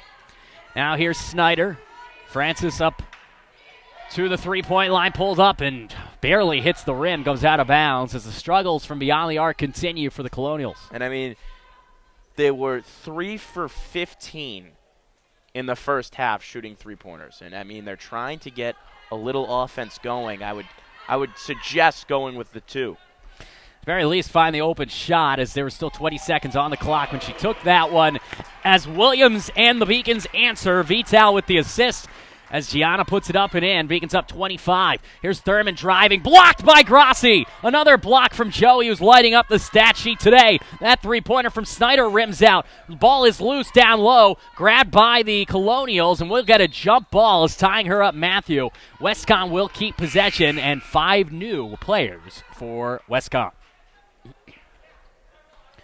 Grassi now has 3 steals and 3 blocks as we'll get a timeout on the court with the score UMass Boston 53, Western Connecticut State 28, as the Beacons have extended their lead to 25 here just 2 minutes into the second half of play, and the issues that have compounded Westcon all day, poor shot selection, bad rebounding, it has not changed with the halftime break. Yeah, I mean, they came out, same mentality, same attacking method as the first half, and they just, I mean, they have to find their shot or change their methods. And so far they haven't found their shot, so it'll be interesting if they change their methods. I don't think you're going to see a whole lot of change. You haven't seen it all day. It doesn't matter how many shots from three-quarters of the half court that they miss. They're going to continue shooting, and if they miss, they miss. As Ivan Drago said, if he dies, he dies. Yeah. Good philosophy. If you lose, you lose. But they're going to keep shooting and keep with the strategy that brought them here. And at 11-13, they're headed to the LEC tournament, but just 4-9 in the conference. And I wonder, we've talked about it, Steve, these full five-man rotations. I guess it can help when it comes to keeping players fresh, but also it doesn't give you any chance to get into a groove. Yeah, especially as such an offensive team. I mean, they're a very big shooting team, whether they've shown it tonight or not. I mean, they score 87 points per game, and they probably attempted close to 23s already this game. So, not just field goals, three-pointers. 25-point lead as the inbounds is tied up. Beacons will keep it off the jump ball as the previous jump ball went the other way. Beacons should keep this ball. The referee pointed the other way, but he's wrong. And now he corrects himself, and we do keep it as Matthew hands it off to Grassi. Now here we go. Very blunt way to put it. Tell it like it is, Steve, as there's a jumper from just inside the three-point line. It rims in for Williams. Gianna nailing that one as she finds the stroke from a little bit outside her typical range. But nonetheless, it's true. As Davis drives with the right hand, tries to draw the foul. If nothing else, she gets it off the glass and in. The Beacons using the speed the other way. Here's Matthew. Nice bounce pass. Kelsey. Pump fake. Handoff. Williams underneath, and she gets it. UMass Boston continuing to play great team basketball. Their lead is up to 27. And Gianna Williams, I mean, she's had a tremendous freshman campaign, and she just adds to this team in a very good way. You have Grassi, you have Shania Osborne, and now Gianna Williams really developing her game. Gouveia hands it off Sherwood. Sherwood drives past Matthew, who's a bit tired, it looks like, out there. But the Beacons get the rebound, and Sherwood continues to struggle. Coming the other way now, Vital. She never gets tired. Off the glass and in with the right hand. What a move by Vital as she used her speed and precision to get through the D. It's 29-point lead for the Beacons. Here comes Sherwood the other way, and she got tied up in a foul, I believe, on Williams. No, they're going to call Grassi for it. And with 6:27 to go, another full five substitution for the visiting Colonials. Checking in for the Beacons, on the other hand, Jelani Jackson and Maya Doherty. First time I've gotten a chance to I was going to say, that didn't make any sense. Why would she be coming in right now? It's actually Tajay Mazik. Yeah, it looks like Doherty right now. There's a couple people in a jumpsuit on the bench. Maya not seeing the court today. So as the sophomore from Hyde Park and the native, or rather an alum of New Mission High School, got to call her when she was in high school a few times. She's certainly someone to keep an eye on as that one comes out of bounds. Beacon's keeping possession here, up by 29. And this game started. If you're just joining us, you missed the first half. You're doing some gardening here on a lovely Saturday, or whatever it is. Gardening? Whatever it is people do, and it's nice out. I don't know what people do. The Beacons got out to a huge lead, and it continues here as Kelsey strokes the three-pointer, and the Beacons up 32. It's the largest lead of the day for UMass Boston, even though they did get out to a monumental lead, a 20-point lead after one, 28-8, as pull-up jumper is well off there. Rebound is up and good. The rebound shot from Monestime off the miss from Herbert, and it's a 30-point advantage. Gardening. It's 40 degrees out. It's not that cold, though. I mean, you had baseball practice today. Inside, because it was cold. It's because you guys are soft. No. Under 30 degrees, we're inside. You should be outside. It's beautiful out. Well, I mean... Western Mass. You just said it was supposed to snow tonight. Yeah, well, I'm not saying what it's going to do tonight. This is Massachusetts. It's about as bipolar as, West Conn shot selection today. 62-32, Beacons on top. West Conn coming the other way. Sherwood, far side. Davis, pump fake, finding the open man as she hits number 23, Genesis Torres. Far side, taken in by Hasty. Hasty through the paint. And then that one from outside by Gouveia is off the mark. Davis with the offensive board. The offensive board's gotten a little bit better here in the second half for the visiting Colonials. I wonder what the Vegas line is for over-under three-point attempts for Western Connecticut State University. Kelsey threw that one away. That wasn't a good look. I would hammer the over. Over, under, where it was 15 at the half. They've had a couple of now. I would say probably 25 or so. I mean, I don't know what their exact numbers are, but if they did have Vegas lines for this, you're right. Hammering the over is probably a good idea. Not that we condone betting, but I did win $600 on the Super Bowl. As Sherwood trying to go outside. Hasty from the top of the key. Using the right hand, guarding off the defense of Mazik from beyond the arc. Davis rims out, rebound. And then Torres gets it deflected out of bounds. It should stay and does. And we'll get 5 new players for the visiting Colonials. And a timeout. Like you said. 62-34, 5 minutes to go in the third quarter. And getting back. Oh, good. I just want to apologize to our fans. We usually have commercials, so you don't have to listen to us babble. I think they'd probably prefer us babbling over hearing the same commercial every single time, but who knows? Okay. I don't like. Who likes commercials? You don't really like commercials, except for maybe during the Super Bowl. Yeah, not a fan of listening to the broadcaster for. Well, we got to make it fun. We got to make it. Yes, this is an opportunity. This is why I'm talking about the weather and gardening. I mean, look at it outside. Will you look behind us? It's not too shabby. There's a big mound of dirt from all the construction they're doing here. What is going to happen here, Steve? Do you know?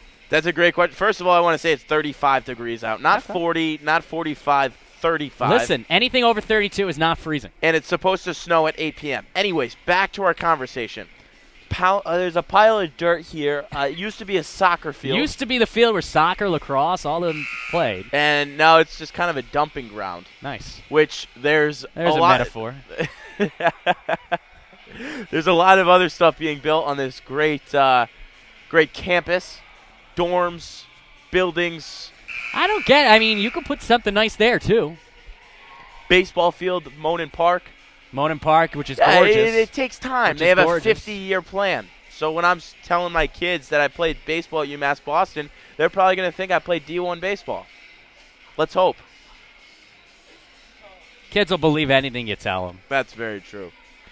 As the Beacons leading this one by 28, 62-34. 5 minutes to go. Third quarter action. Good screen set there. That's going to allow Snyder to drive, but Francis rims that one out.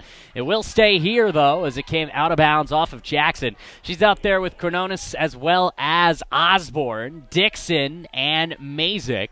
Bit of a bench lineup here. In fact, every player out here is a non-starter. And getting back to basketball, I mean, Osborne had some really good spurts in the middle of the season this year, and she's really got to be playing her best game come towards this LEC tournament at UMass Dartmouth, obviously a great bigs team. So she's going to be a huge, intricate part to winning a championship here at UMass Boston. Tasia Price drew the foul. It's the third foul of the day on Alicia, as that one is up and good. Lead trimmed down to 27. As the second here from Tasia is off the mark. And a good rebound, though, offensively by Thurgood. She tried to put it up off the rim and out. Then she took a nice hack at Dixon. And somehow, some way, they missed the hack, but they see the kick ball. And the possession will stay with Western Connecticut State. Yeah, I mean, they can't do everything right. Off the inbound, Snyder, pull-up jumper, nothing but air. Rebound up and off the rim and out by Thurman. And that one comes out of bounds, goes to UMass Boston. As the struggles continue, it really doesn't matter, I guess, about shot selection here for WestConn. They're just struggling from everywhere. It looks like they left their shot in Western Connecticut. Where is Western Connecticut located? Danbury, Connecticut. Danbury. Wherever that is. Oh, that's a pretty big town. I know you're from, the only thing I know about Connecticut is it's just a terror to drive through. It takes, when I make a lot of trips down to Pennsylvania, it's about a 6-hour drive. 3 of it is spent in the great state of Connecticut, which... What's that the state of? The state of... Despair. No, I'm not sure. We're the Bay State, right? The Bay State. What is Pennsylvania? The Keystone State. The Keystone State. City of Champions, Philadelphia right now. As that pull-up jumper is going to be waved off. Traveling on Sherwood. She finally got one of those three-pointers to fall, and she gets called for traveling. That's when you know things aren't going your way. No, they aren't, as Connecticut, of course, the home state of Yale University. The UConn Huskies. Quinnipiac Bobcats. Oh, good play defensively, and then tumbling down as this one comes out of bounds. I think this will go to WestConn, and it will. Great effort by Genesis Torres as she dove across the court to make the play. It's the Constitution State, or the Nutmeg State. I've heard it called the Nutmeg State. I have heard that. I haven't heard the Constitution State. You learn something new every day. Apparently people garden when it's 35 degrees out. You know what? People garden all the time. You should see some of the lovely folks in my neighborhood as that one is up and rims out by Genesis Torres. Rebound here for Osborne coming the other way. Osborne doing a great job on defense right there. Not, moving and just asserting herself down low. And then Dixon strokes it. That's only 2, but she hits it from just inside the three-point line, even though pay announcer, I believe, did announce a 3. It is a 2-pointer. 29-point lead for UMass Boston. Davis crossover dribble on Dixon. Lost possession as Dixon swatted it away. And then Alicia got it up court. And Vital all alone. She hits a wide-open layup. The largest lead of the day. It's 31. 31 points, and the Beacons are clicking on all ends of the floor. Torres hands it off for Davis. Davis driving with the right hand, and she comes right through the defense. No impediments there as she hits the lay-in. It's a 66-37 game. Now Fulton coming the other way. Beacons continuing to play fast. Osborne goes right through the D of Torres and lays it up and in with the right hand. Good eye for Shania Osborne. Yeah, she has such a great move down low to get to the basket and so explosive that, it's really hard for a lot of defenders to kind of get in front of her, and you could see that right there for an easy 2. As we'll get full substitution for WestConn and a couple of new faces for the Beacons. Gautier as well as Matthew, replacing Alicia as well as Shania. 68-37, UMass Boston on top. You're complaining about gardening in 30-degree weather. When you guys in March, I'm going to be out there broadcasting you guys playing 9 innings, probably a doubleheader in 30-degree weather. In a heated booth. Well, I'm in the heating booth. You're in the bullpen shaking your tootsies off out there. Shaking my tootsie. Crazy Legs Witkowski on the mound. 68-37, 3 minutes to go in the third Gardening quarter. in the bullpen. Listen, you hate on it, but some of those games, sometimes they take a while. You could really pass some time out in that bullpen planting some seeds. Think of what you do for the stadium as well. Just food for thought. I'll have to think about that. Plant some hydrangea and that one up and in from Dixon as she is planting seeds of doubt in the eyes of the visiting Western Connecticut Colonials as they now trail by 32 again. Here's an opportunity up and underneath. Rebound taken and missed again there by Thurman. Not once but twice. Davis got the rebound, handed it back to Thurman, and the third chance is true as that cuts the deficit down to 30. Yeah, and Megan Dixon, I mean, that's a huge addition for the Beacons team that hasn't been there in a little while. Should be a kick ball, no? That one was thrown off the foot. Instead, the Beacons are going to turn it over as Dixon, coming off that leg injury, was unable to bend down. She has that brace on her left leg. Now coming near side, Snyder for three. That one's short. Rebounded by Vital. Swatted from behind by Snyder. No call. And that's going to lead to a turnover. Coming in with the right hand. That one rims out by Monestime. But an easy rebound and put back by Faith Thurman. And you have to have a lot of faith right now. Their team down 28. Yeah, and Thurman, I mean, having a pretty good game. A lot of crazy shot selection. But Thurman having one of the better games for the Colonials as she was just called for a foul. Broadcaster's curse. It is what it is. She had 2 points in the 9 minutes in the first half. She certainly outdone herself here in the last few minutes. She's gotten the last 3 buckets, or 3 of the last 4 for her team. And now, as we said, she will hit the bench for that full 5-woman substitution. Inbound here from Dixon, hits Vital. Lydia, transfer from Conn, hands it off. Gauthier almost lost it. God, a great pass down low. And now offensive foul on Dixon as she connected with Matthew, who eventually hit the open 3.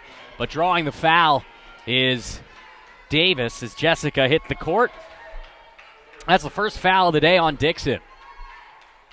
91 seconds to go, third quarter action.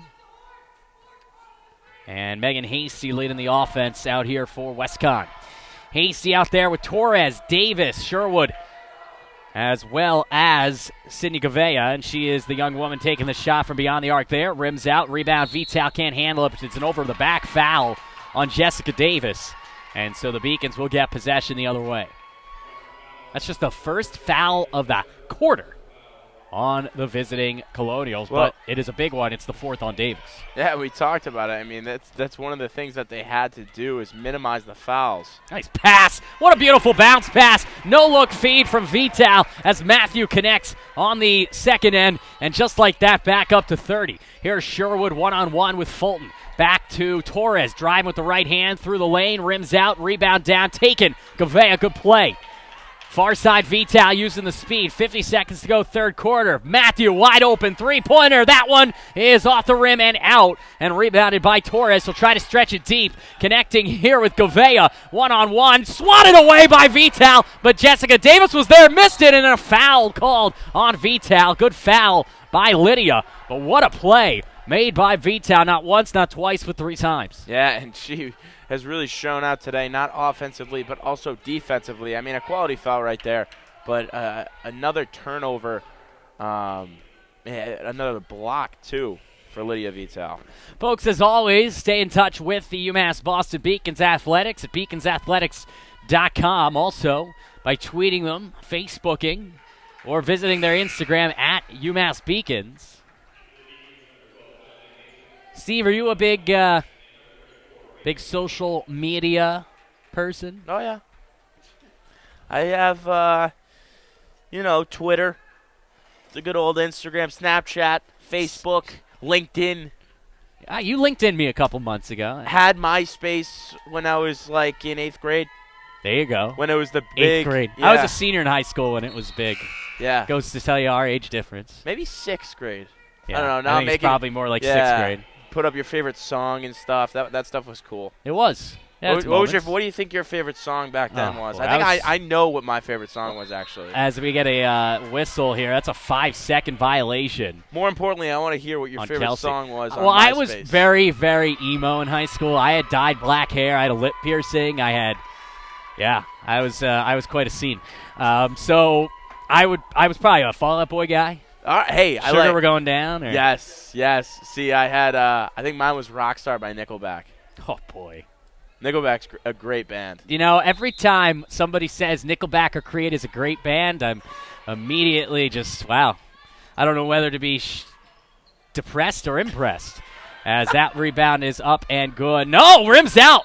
Oh, my goodness. Faith Thurman. Got to have faith. Not on that one, as she missed not once but twice with 26 seconds to go. I mean, Nickelback, really? Yeah, huge Nickelback guy. Oh, you were in 6th grade, so I guess I can't blame you. Still am. Better than the Wiggles, as there's an opportunity for Snyder off the inbounds. Gets it swatted away by Jackson. Jelani watching Snyder go back, driving with the right hand and losing it. Almost out of bounds there was Holbert.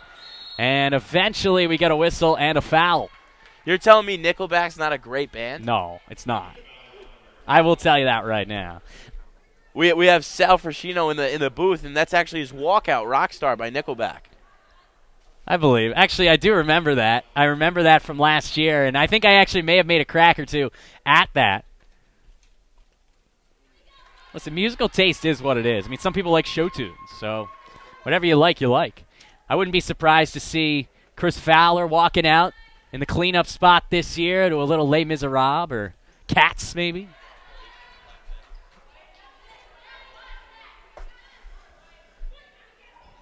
We're just joined up here by a cavalcade of ball players, including Chris Fowler and Sal Frascino, who I'm sure we're working hard. Or hardly working. Well, they missed our argument about 30-degree weather and gardening, as that right-hand sky hook there is off the mark from Mazik. This is the stuff you can do as we come to an end of the third quarter in a 30-point game after 3. The Beacons leading at 73-45, 10 minutes to go in this one. Stay tuned after this game for the men's basketball affair, what should be a bit of a grittier matchup as both teams come in tied at 8-5 in the Little East Conference. Both West Conn and UMass Boston, winner of that one getting the 3 seed in the tournament, loser falling to 4. Yeah, it should be a great matchup, obviously. We talked about it, Beaconville popping off today. We got a hockey game over on the ice at 3 o'clock, women's playoffs. I might just have you do the play-by-play for the men. I'll go over there and watch the hockey game. Yeah, I could do both. Don't worry.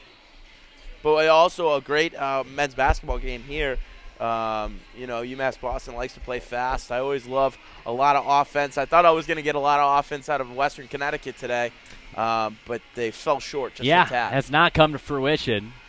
73-45 after 3 periods of play. 1 to go here on the BBN. Along with Steve Witkowski, I'm John Skudras. We've hit a lot of topics today, even outside the realm of the Little East Conference. Gardening in the cold weather. Well, when the games get a little out of hand. Hey, listen, I've done this for over 5 years now, going back to my college days. I was almost 10. When games get out of hand, you got to fill the airspace. You can't just be sitting here talking about fouls. Yeah, and no commercial. No commercials doesn't help. Yeah. We're getting some light. We're providing the entertainment yes, and the opinions that we are paid to provide. That's what it's all about. So off the inbounds with the fourth quarter coming underway. Jackson hands it off to Grassi as Steve Witkowski just crushed my foot with his chair. And no forgiveness there as far side for Kelsey. Is what it is. Oh, God, that hurt. As Kelsey hands it off to Jackson. Williams, one touch down low, puts it up and in. Stop playing with your chair as the Beacons up by 30. Beacons up by 30 and not a sign to look back. I mean, at this point, you wonder if they're going to kind of slow the game down, but they really haven't. And what a block from Kelsey as she flies like a raven and rejects the shot attempt there from Torres. Now from the near side, off the mark there from Gavea. And the Beacons continuing to play stymie defensively as coming the other way, Mazik. Tajay down low. Kelsey fakes the pass, now drives and passes for Mazik. Mazik finds Grassi. Grassi pump fake, far side, Kelsey for 3. Raven can't hit. Rebound Grassi with one hand. That was easy. And then misses the ensuing layup. Rebound to Jessica Davis. Davis splits the D, coming the near side, all the way up, hands it off. Hasty from the parking lot at Sherwin. She finally hits one of those long-distance NBA three-pointers. Bound to hit one at some point. Oh, good defensive effort, but then throwing it away was Torres, right to Jackson, hands it off Williams, and then misses her initial shot, gets her own rebound, and misses that one as well. 8.5 to go. Fourth quarter action. Beacons leading at 75-48. That one from beyond the arc from Sherwood. That one's off the mark. And I guess, right now the Colonials attack to really get back into this game. I know there's 8 minutes, but I guess it's just chuck up a shot as soon as possible so they can get more possessions. That's an offensive foul in UMass Boston as it was drawn down low by Hasty. And so the first foul of the day for Tajay Mazik. Inbounds coming here. Snyder will get it from Price. And a pretty clean game on UMass Boston's part. We talked about the 9 turnovers at half and just a couple. They haven't fouled much. They've played a pretty sound ball game so far, and that's what you're kind of looking for if you're Coach Baugh going into the LEC tournament. Timeout on the court with the score, UMass Boston 75 and the visiting Westcon Colonials 50. 7:55 to go in the fourth quarter. UMass on their way to the LEC tournament. They will play the winner of Rhode Island College and Plymouth State in the quarterfinal, which will begin on Tuesday night right here on the BBN. Meanwhile, we'll get a look at the LEC scoreboard in a moment.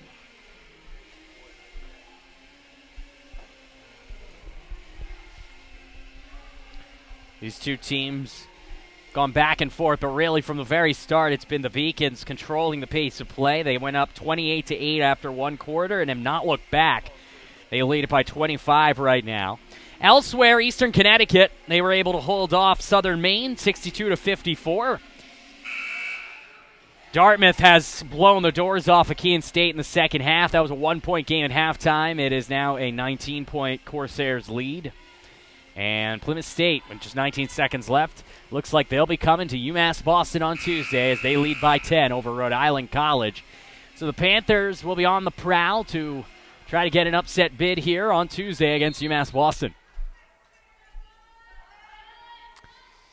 Grassi inbounds it for Kelsey. Raven connecting with Jackson, and the Beacons are above half court. Slow things down a little bit, perhaps. Instead, coming down low is Grassi to Kelsey. Kelsey pump fake back to Joey. Joey from beyond the arc for three. Off the rim and out. She gets her own rebound, then gets it ripped away. And coming back the other way is Monestein. And that's something Grassi does a great job of, is kind of knowing when to pull up for three or drive to the lane. Snyder's three-pointers off front rim and out. Kathiana Monestein gets the rebound. Pump fake. Nice look down low, putting it up with the right hand, and getting rejected by the rim was Tasia Price off the initial feed from Gabrielle Holbert. Now here's Grassi coming the other way, 1-on-2. Hands it off for Raven Kelsey. Kelsey pump fake, driving the baseline, nothing there. Reverts back out for Jackson. Jackson far side, Mazik. Mazik, Grassi, one touchdown low. Williams back out for Mazik. Mazik got hogtied, no call. Near side, Kelsey for three, rims out. Good rebound from Grassi, who uses her size and positioning to put her right back up and in. And that's what they've been doing all night, is just dominating the rebound boards and putting them back up for points. Three-pointer from the baseline, rims out from Hurlbert. Rebounded down low by Monestein. Pump fake, driving down. Now Holbert comes right back out for Monestein, but she will travel. She moved that pivot foot, and with 6:36 to go, it's Beacons basketball. And you said 25 attempted threes was the Vegas line for the game. That was my line, yeah. That was your line. We're going to check on live stats and see how many It's got to be. I think it's got to be more, because it was 15 at the half. I'd say it's probably right around that point, maybe a little less. right now. But we'll see. Still 6.5 to go as Vital double-teamed on the baseline, and she is going to have to revert to Coach Ball, who calls a timeout. And the Beacons will get a stoppage with 6:28 to go.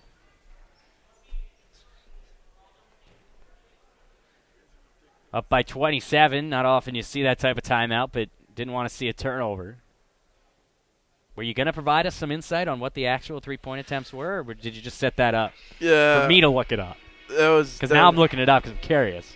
I have the Go Beacons app. If you don't, definitely head to iTunes or whichever app store your wireless provider prefers and check out the Go Beacons app. You can stay up to date with live stats, video, and much, much more. Recaps, photos of every UMass Boston athletics match and game. And right now I'm using it to check out the live stats for this women's basketball game. Of course, I could just watch myself on here as well. Trying to find the line for us. It's impossible for me to do it and broadcast, so I'll let you do it, Steve. As we're going to get a 5-second violation out of a timeout from UMass Boston. That's not what you want to see. Hopefully see that ironed out by the time the postseason starts next week.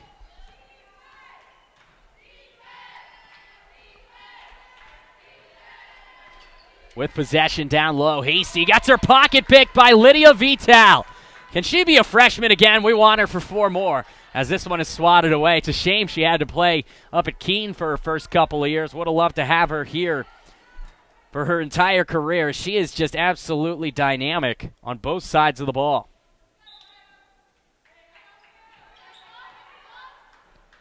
Yeah, I'm struggling here. It's just because it's taking too long to load. As Grassi finds Kelsey. Raven to Fulton. Fulton down low. Not a good look. She tried to force it into Osborne with 2 players on her. Shania looks out at her like, girl, what are you doing?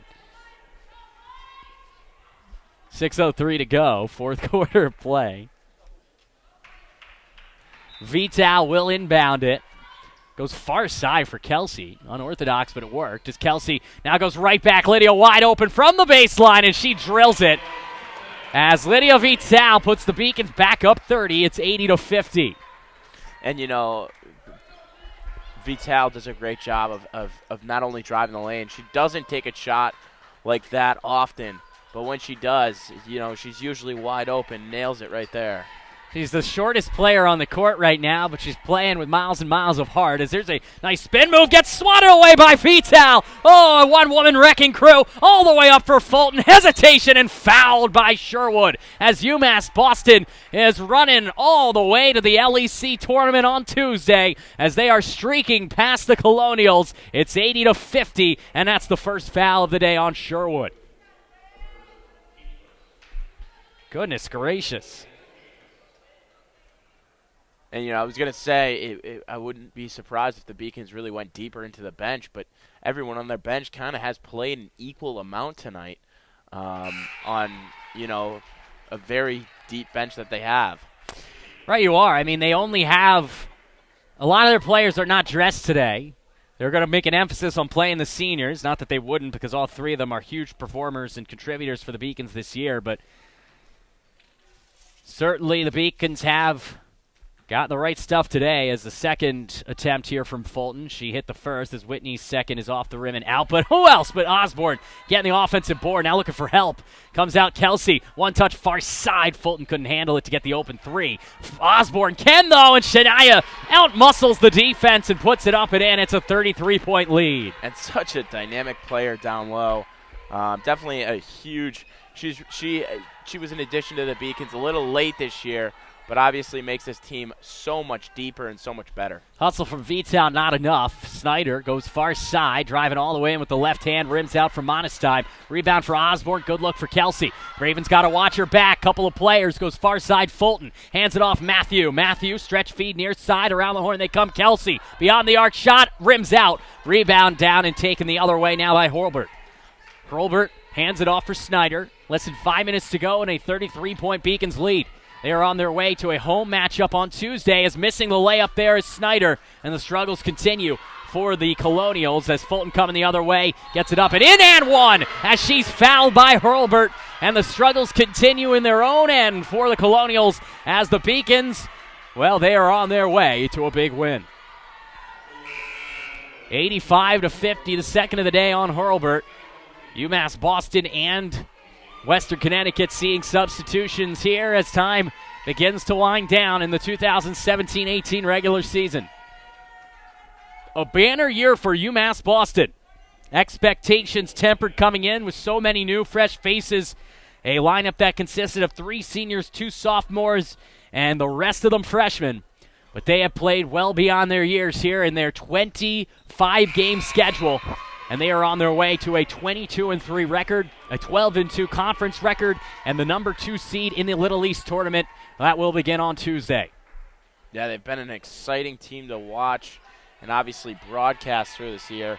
And it just shows going into the LEC how deep this team really is. Sherwood's three-pointer. She hits that one from the corner as UMass Boston leading this one now 86-53, and then they turn it over. 4:10 to go. Still pretty safe advantage.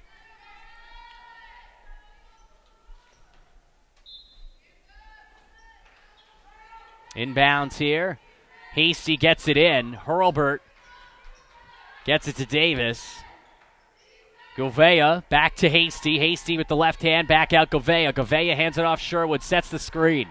Jancy hands it off for Davis. Davis near side. Jessica driving down the baseline will take the shot up and rims out.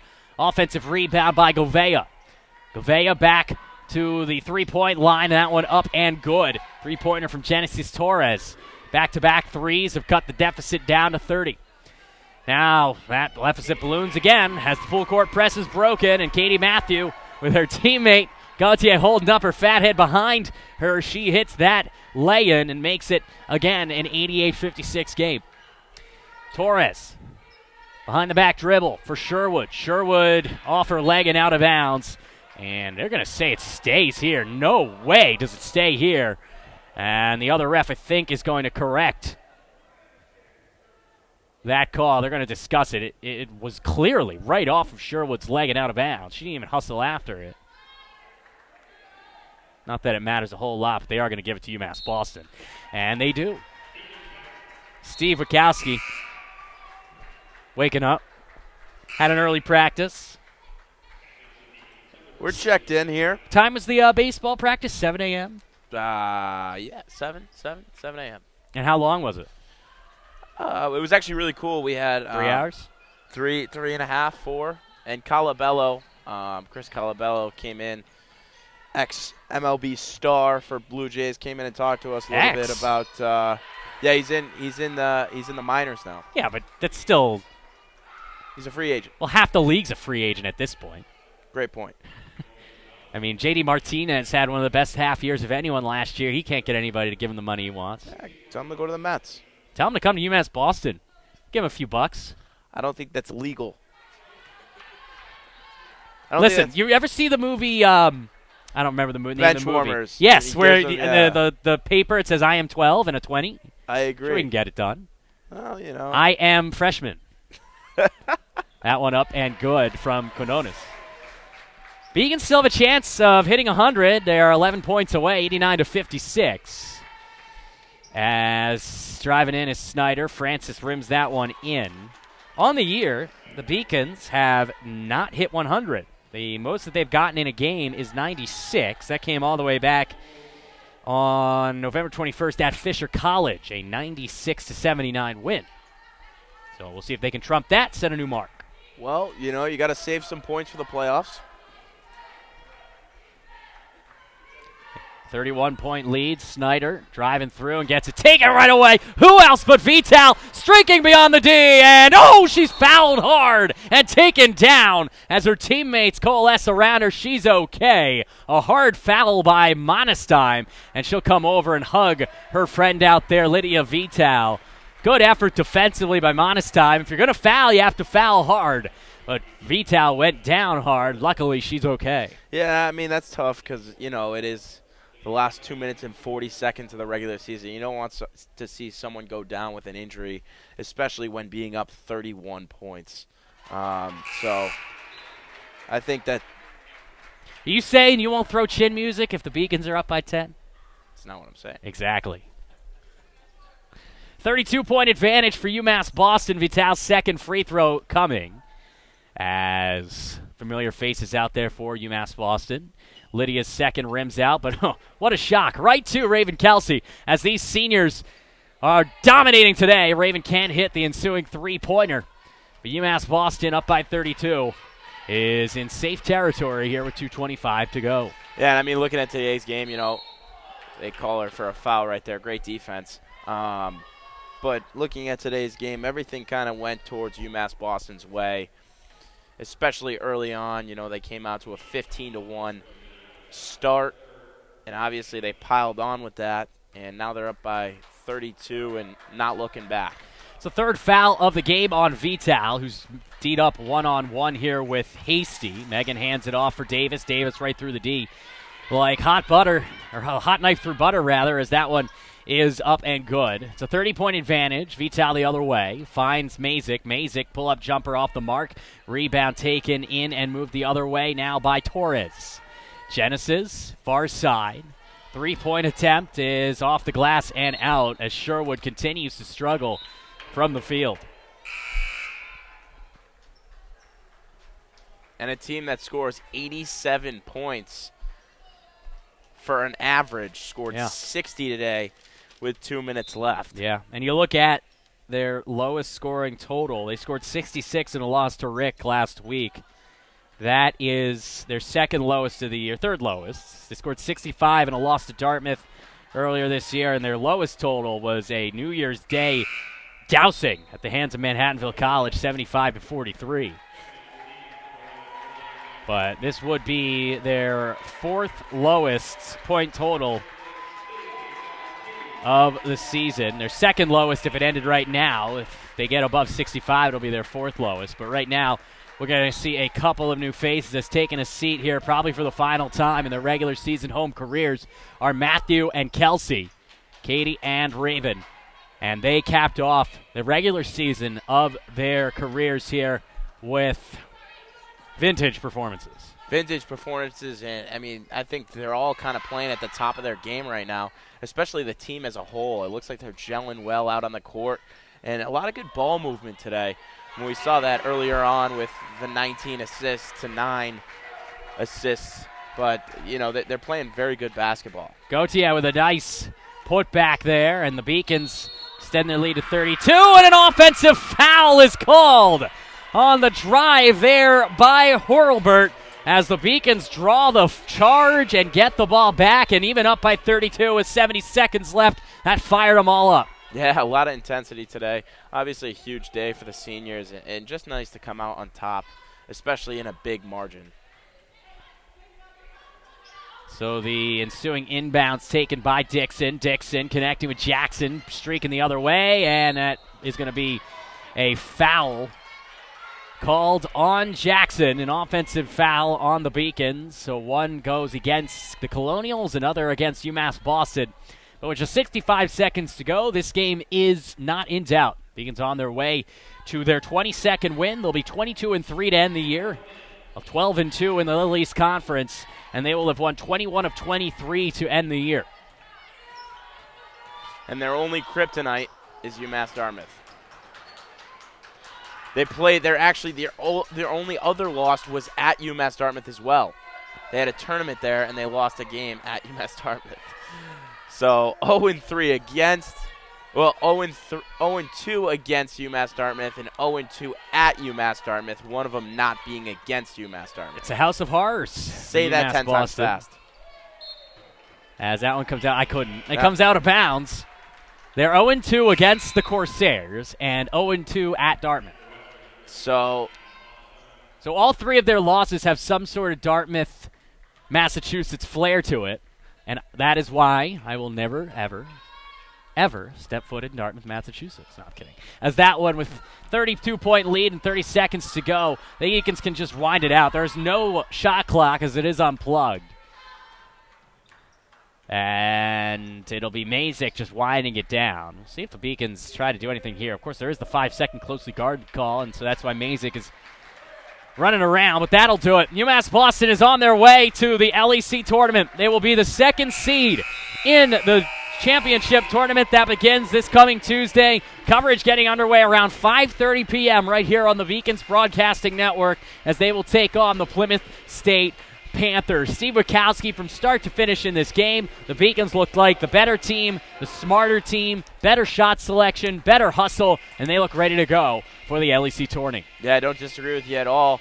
Wish we could have got Christina Ball with an interview, but we talked about it. Lack of cameras, lack of manpower. But obviously a great game for UMass Boston and a definitely talented team going forward. It'll be definitely interesting and exciting watching them go through the Little East Conference. UMass Boston got performances from every single player who really stepped on the court. They all made an impact, none larger, I would think, than Lydia Vital, who, as a senior, transferred over from the Rivals up in Keene, New Hampshire. She has really become a leader both on and off the court, and she showed it with her hustle and both offensive and defensively how well she played today in a final score victory this afternoon. And when you look at it, Steve, they've unplugged the Jumbotron already, getting ready for the men's game, which gets underway at about 3:30, so we're almost there, 3 o'clock. We should wrap this one up pretty abruptly as we get set for the men's game. We have a lot of work to do for that one as well. But, Steve, your final thoughts here on the women's basketball, not just this game, but the campaign as a whole. Yeah, I mean, kudos to the seniors. Obviously their last home game, regular season-wise. They'll be back here for the Little East Conference, but definitely kudos to the seniors on getting this team ready at this high of a level. They have all these newcomers coming in, whether it's freshmen, sophomore, and sometimes, you need a little veteran presence to lead them in the right direction, and they definitely did that this year. Absolutely phenomenal senior regular season, and at 22-3, and look ahead to Little East Conference. It should be exciting. It certainly should be. The Beacons will be back at it on Tuesday on the BBN as they get set to begin the 2018 LEC tournament against the Plymouth State Panthers. We're going to sign off here until the men's matchup, but at first I'd like to thank our broadcasting crew that helped make this possible. Seth Orensky, our producer, Tom Nolan, our director, Brian Kaufman on camera, and for Steve Witkowski, I'm John Skudras. Good night, good luck, and good basketball. Stay tuned. We will have the men's basketball matchup against the against the West Conn Colonials. Where am I right now? We're talking so much about Dartmouth. That's coming up next, right here.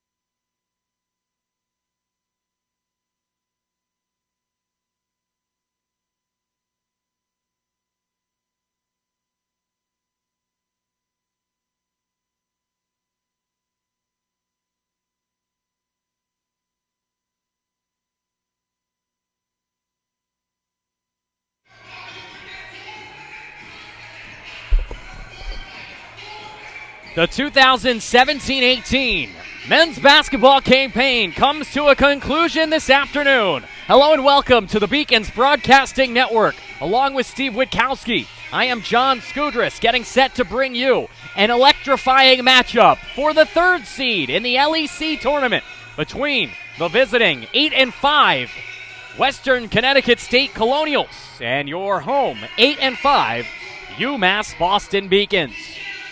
Along with Steve Witkowski, I am John Skudras. The Beacons today have a chance with a victory, as you see on your screen, to capture the third seed with a 9-5 record in the LEC.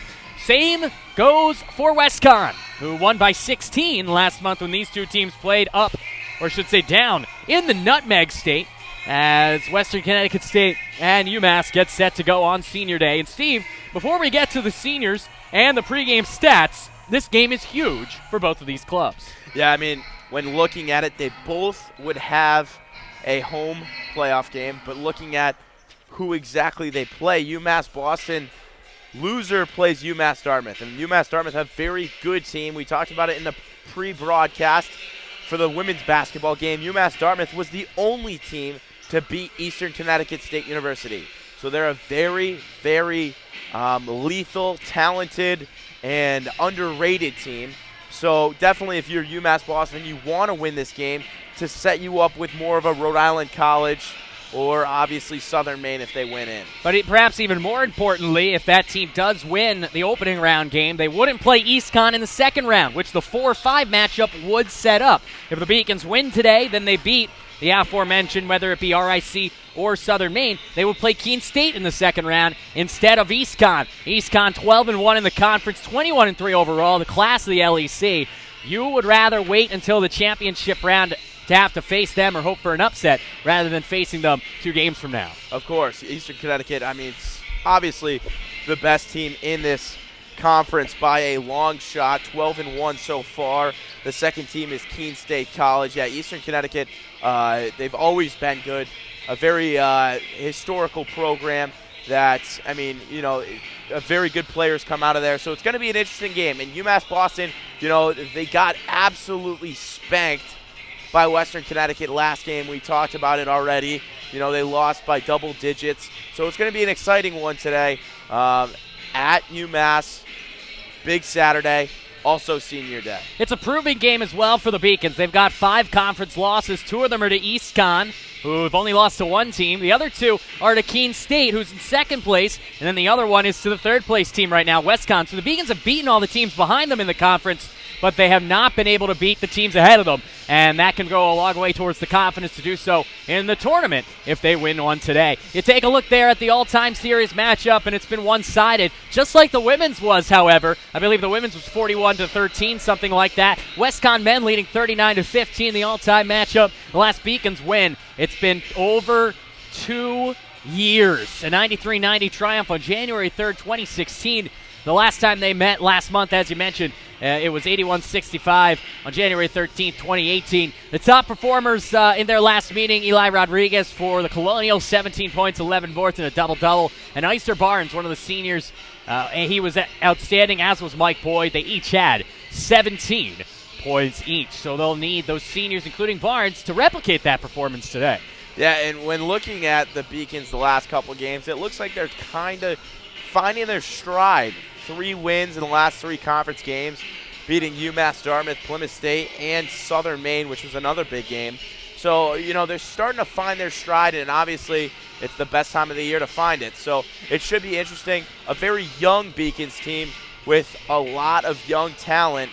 So, you know, it's going to be definitely an interesting game, and a lot of these players haven't played in this big of a game yet in the Beacons uniform. Let's take a look at the year-long statistics. West Conn offensively, much like the women, outperforming UMass Boston on the year, 76 points per game for the Colonials. They're also allowing 76 points per game. Beacons, meanwhile, scoring just 68, but allowing just 71. The field goal percentage is pretty close, 39% for the Beacons, 43 for West Conn, and their opponent's field goal percentage is almost identical. The Beacons allowing 43.8, and West Conn allowing 43.3. However, West Conn has done a better job with the rebounding margin than the Beacons have done. That could be critical, second and third chances today. Definitely critical, and having the addition of Powers on the team in the second semester, obviously coming back his last semester as a basketball player, you know, it gives him some height and gives him some depth, and that's exactly what the Beacons need. So it's going to be exciting to see. You know, I personally haven't seen this Beacons team play in a couple months.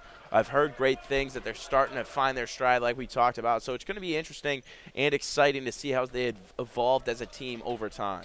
Take a look at our players to watch, and it is the senior class of 2018. 52 wins over 4 seasons, the first LEC tournament win and first LEC home tournament game in over a decade. Dan Powers, Iser Barnes, Kevin Lewis-Jean are the only players on Jason Harris's first team when he came over a couple of years ago, and they have certainly lived up to expectations. Barnes, Powers, and Lewis-Jean have been critical over the course of the last few years, including James Hawkins who is going to be the first senior who will be honored. He's only been a member of the program this year, but he has been a force in the paint all season long. In 23 games, Hawk has led the Beacons defense with 23 blocked shots. He's also sits third on the team with 70 boards coming into this afternoon's contest. A fierce competitor. He's battled every time he stepped onto the hardwood. As the West Medford native, James Hawkins, a defensive specialist, is the first introduced and being high-fived by his teammates. You'll see him coming onto the center of your screen right now.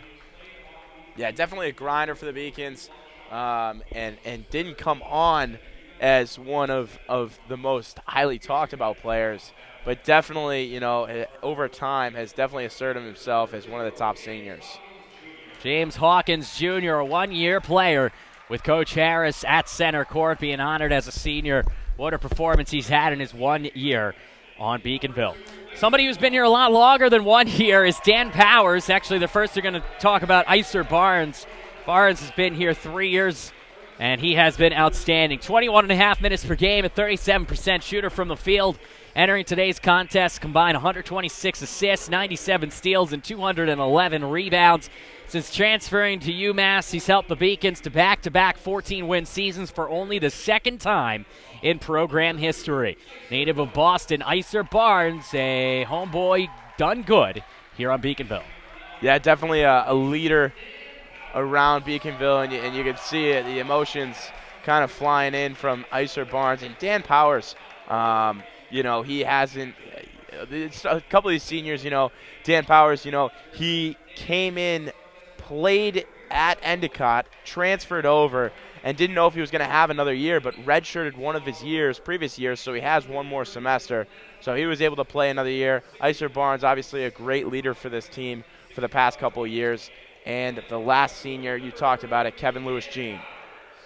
Yeah, Dan Powers almost averaged a career double-double, 10.3 points and 9.3 rebounds, over 1,900 minutes of playing time, 669 points. And now Kevin Lewis-Jean, who has been outstanding in 3 years as a member of the Beacons. This is his 59th career game this afternoon. In 20 games played, he's shooting over 51% from the field and is the Beacons' top free throw shooter at over 91%. He also boasts 117 boards and 19 block shots in his career for UMass Boston. That is your foursome of seniors here on the Beacons in 2018 as they are honored at center court ahead of their final home game, at least regular season home game in 2018. Yeah, and 4 guys that really have started to lead this program in the right direction. So definitely exciting to see them get honored tonight. And obviously an exciting game. And 4 of these guys have all big implications on tonight's turnout. So it'll be interesting to see if they play with a little bit of heart, a little bit extra heart than they usually play with. The women's seniors certainly did. All 3 of the women's seniors had a huge impact. Vital, Kelsey, and Matthew in their over 30-point victory. And we'll see if the men can certainly live up to expectations. They are welcoming their family into the stadium, family and friends, before they head to the bench here on Senior Day. We'll have 2 20-minute halves here in the first half as we take a look at the Western Connecticut State starters. For West Conn, Eli Rodriguez, Legend Johnson are the guards. Rashard Rodriguez, Frenton Bradley Jr., and Shea Tracy also on the court.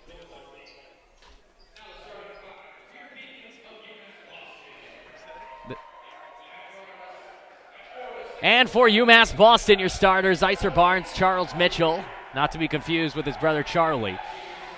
Michael Boyd there in the backcourt, in the front court, Dason Sinelli and Dan Powers. We'll see if that's the actual starting lineup or if Coach starts all the seniors, all 4 of them. We'll see. Keys to the game, Steve. Keys to the game. Looking at the keys to the game, obviously you need another hot start. The Beacons struggling against some of their opponents this year. At home they had Tufts. Didn't have a great start. A couple other Keene State College. Bigs have to avoid foul trouble. They don't have the deepest team. They're not like the women's basketball team where they have multiple individuals on the bench that can really fill in. And you got to keep the game in the low 60s or low 70s. You know, they are a run and gun team, but they're not going to be able to really hang with the big dogs when it's pure offense. It will be a 4-senior laden starting lineup. You will have Powers, Hawkins, Lewis Jean, Barnes, and the only non-senior joining them out there will be Michael Boyd, the freshman from Malden. Meanwhile, for West Conn, Rashard Rodriguez, Legend Johnson, Fenton Bradley will take the tip, Shea Tracy, and Eli Rodriguez as the opening tip won by Hawkins and UMass Boston. Lewis Jean gets possession and hands things off to Boyd, and that's the way we begin the first 20 minutes of these two halves. Lewis Jean down low, back out, pump fake from Boyd. Nice dribble drive. Instead, he hands it back out to Lewis Jean. Around the horn they come. Powers near side Barnes for 3, and the senior rims that one out. Rebound taken down low by Johnson. Legend will look to live up to his namesake today as he and West Conn looking to win this one and clinch the 3rd seed in the conference and avoid having to face off against East Conn until, at the earliest, the conference championship game. Yeah, and obviously we talked about it a little bit pregame, but UMass Boston, you know, sometimes they have a tough time of really starting the game, and once they start, they play pretty well. Especially mid-season, they had a trouble time with that. And you look at the last couple of games that they've played, they have had better starts. Lewis Jean, medium-range jumper, rims out. It was Rashard Rodriguez who missed the last shot for West Conn, and now here's Legend Johnson coming the other way. Shea Tracy, a freshman from New Britain, with possession, his hair almost matching his jersey. Far side, Legend for 3. Rims out, rebound, Lewis Jean tips it towards Hawkins, and this one comes out of bounds, and it's off of Hawkins, and so possession stays with West Conn. And a very lanky team with this Western Connecticut team. Not a whole lot of type, but there's a couple of guys that are pretty lanky. Good look from Tracy. Surprised no foul there as Rodriguez went right into the body of Lewis Jean. Good defense from Kevin. It's coming the other way. It's Icer, but Barnes can't hit it. Rebound by Johnson. Down low, tumbling down to the court goes Rodriguez. And instead coming the other way, Tracy. Tracy trying to dribble drive right through Icer Barnes. Instead he gets it swatted away. And Lewis Jean ended up with it, hands it off for Boyd. No scoring at all through the first 2 minutes of this one. As Barnes goes right back to Boyd. What a season Michael Boyd has had after coming in as a freshman, leading the team in assists per game, right up there in scoring as he will look to get the Beacon started and does with a 3-pointer from Michael Boyd. Yeah, and he's really transferred from multiple different positions. Obviously, he was kind of the shooting guard, then he was the point guard and primarily point guard, but now he's more a little bit of both. You know, I'm not going to call him LeBron James because that's absolutely absurd, but he kind of takes on the role of James does with, you know, he can pull up for a jumper or take it to the hoop. Very versatile guard. Fenton Bradley nails the first bucket for the Colonials as they trail 3-2. Trying to go down low as Powers, looking for Hawkins, but we do get a foul. First call of the game, and the call is on Fenton Bradley, his first. It's 3-2 UMass Boston as they will inbounds from underneath. Inbounds taken by Hawkins, double team. Nice spin move, but he traveled before getting that shot away, and so another turnover here for UMass. In the last couple of games by the Beacons, all within 4 or 5 points. So it wouldn't be surprised if it's another close game tonight. 3-2 Beacons. As here is Legend Johnson moving forward. 3 minutes into the first half of play. At this rate, the women will vastly outscore the men. There was a lot more scoring early on, especially from the Beacons in that one. Far side. Rodriguez goes down low. Fenton Bradley hands it off. Rodriguez. Deflected. Tracy fighting for it with Johnson. Legend has to take the shot with only 3 seconds to go on the clock. Rebound taken in by Rodriguez, but Rashard can't handle it. And instead it's taken by UMass Boston. Far side. Nice hesitation move from Powers. Hands it off Boyd. Pump fake drive right through. Dishes it out. Lewis Jean finds Powers from beyond the arc. Air ball. That one comes out of bounds. It should be going to West Conn, and it does. We'll get a substitution. Dason Sinelli will come on in for the Beacons, as will Charles Mitchell. Not to be confused with Charlie Mitchell, the twin brothers. Really difficult to tell them apart at all, with the exception of the fact that one's 4 and one's 5. And then one wears pink shoes and one wears white. That's where I kind of go with. There you go. That's helpful. Or black today. As there's the three-pointer from Fenton Bradley. That one rims out. And here's Sinelli leading the rush the other way. Dason using the offhand to get some range. And then that one, a break for the Beacons as Bradley got the rebound off an air ball and threw it right against the glass. And that one goes out of bounds. The Beacons get possession. Yeah, interesting play right there. I mean, completely out of bounds on Dason Sinelli. And then obviously Bradley came in, just chucked it right off the backboard. And then that one comes out of bounds. Should stay here and does. Aggressive D early on for both teams. So far, only one foul. It's on Westcon as the throw in here is Boyd. Boyd taking it just beyond half court. Gets a screen from Hawkins. Goes right around Johnson. Hesitation, and with the left hand, a beautiful drive from Michael Boyd. It's 5-2, UMass Boston. 5-2 and all 5 points from Michael Boyd. He has to facilitate a little bit better. It just looks like it's just him right now. Obviously, that's what it is on the score sheet. But they got to get it to other guys with open shots. Typical Whitcoat. Getting down on the only guy scoring. As that pull-up jumper by Johnson's off the mark. I kid Steve Wachowski. I'm usually the negative one on these broadcasts. Just ask Jane Morissette.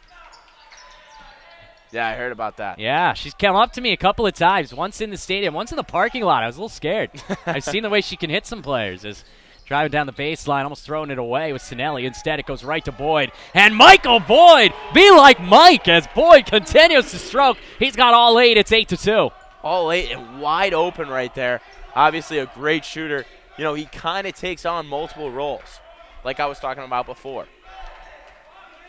Versatility, the name of the game, is here is Johnson losing it and then getting crushed out of bounds by Charles Mitchell as Charles in charge was shot out of a cannon. And it's going to be a foul on Mitchell, I would think. Are they just going to – no, they got a timeout nonetheless on the court. Media timeout with an 8-2 score. It is a foul on Mitchell, and the Beacons up by 6. So early on, 5 minutes in, just one bucket for Westcon. The defense has been very good for UMass Boston. Defense has been very good, and I think Westcon's missed a couple open opportunities that I'm sure they could wish they got back. A couple open three-pointers and two-pointers. But, yeah, great defense by UMass. Beacons leading it by 6. Along with Steve Witkowski, I'm John Skudris. If you're just joining us today, earlier this afternoon, it was an outstanding victory for the Beacons over Westcon's women's team. They crushed them. Absolutely manhandled them. And, I mean, I just want to come out and say it to our viewers. You know, we have no commercials, so if you are disappointed that you have to listen to us, deal with it. A lot of Beacons games going on right now. Hey, Steve, it's all you, bro. Yeah, a lot of Keep Beacons, going. A lot of Beacons games going on right now with hockey, playoff hockey, and that's where our TriCaster is. They don't care. They're just watching it for the basketball. Exactly. We are just an added incentive. And if anything, getting to hear more of us is just a little bit of a Saturday treat, as that is an offensive foul on Westcon as Sinelli drew it. Sinelli, one of those players, doesn't show up a lot in the stat line, but he is a dynamic role player for this team. And he brings a lot to the table. The foul was called on Jordan Grant, who just entered into the game, a junior from Norwich. As Grant is out there, Rodriguez tee it up. That's Eli Rodriguez on Powers. And now Charles Mitchell from beyond the arc rims out. And Charles does a great job. Really, his brother's more the facilitator, and he's more the shooter. So having Charles out there, you know, that just gives another shooter so that him and Boyd get freed up a lot easier.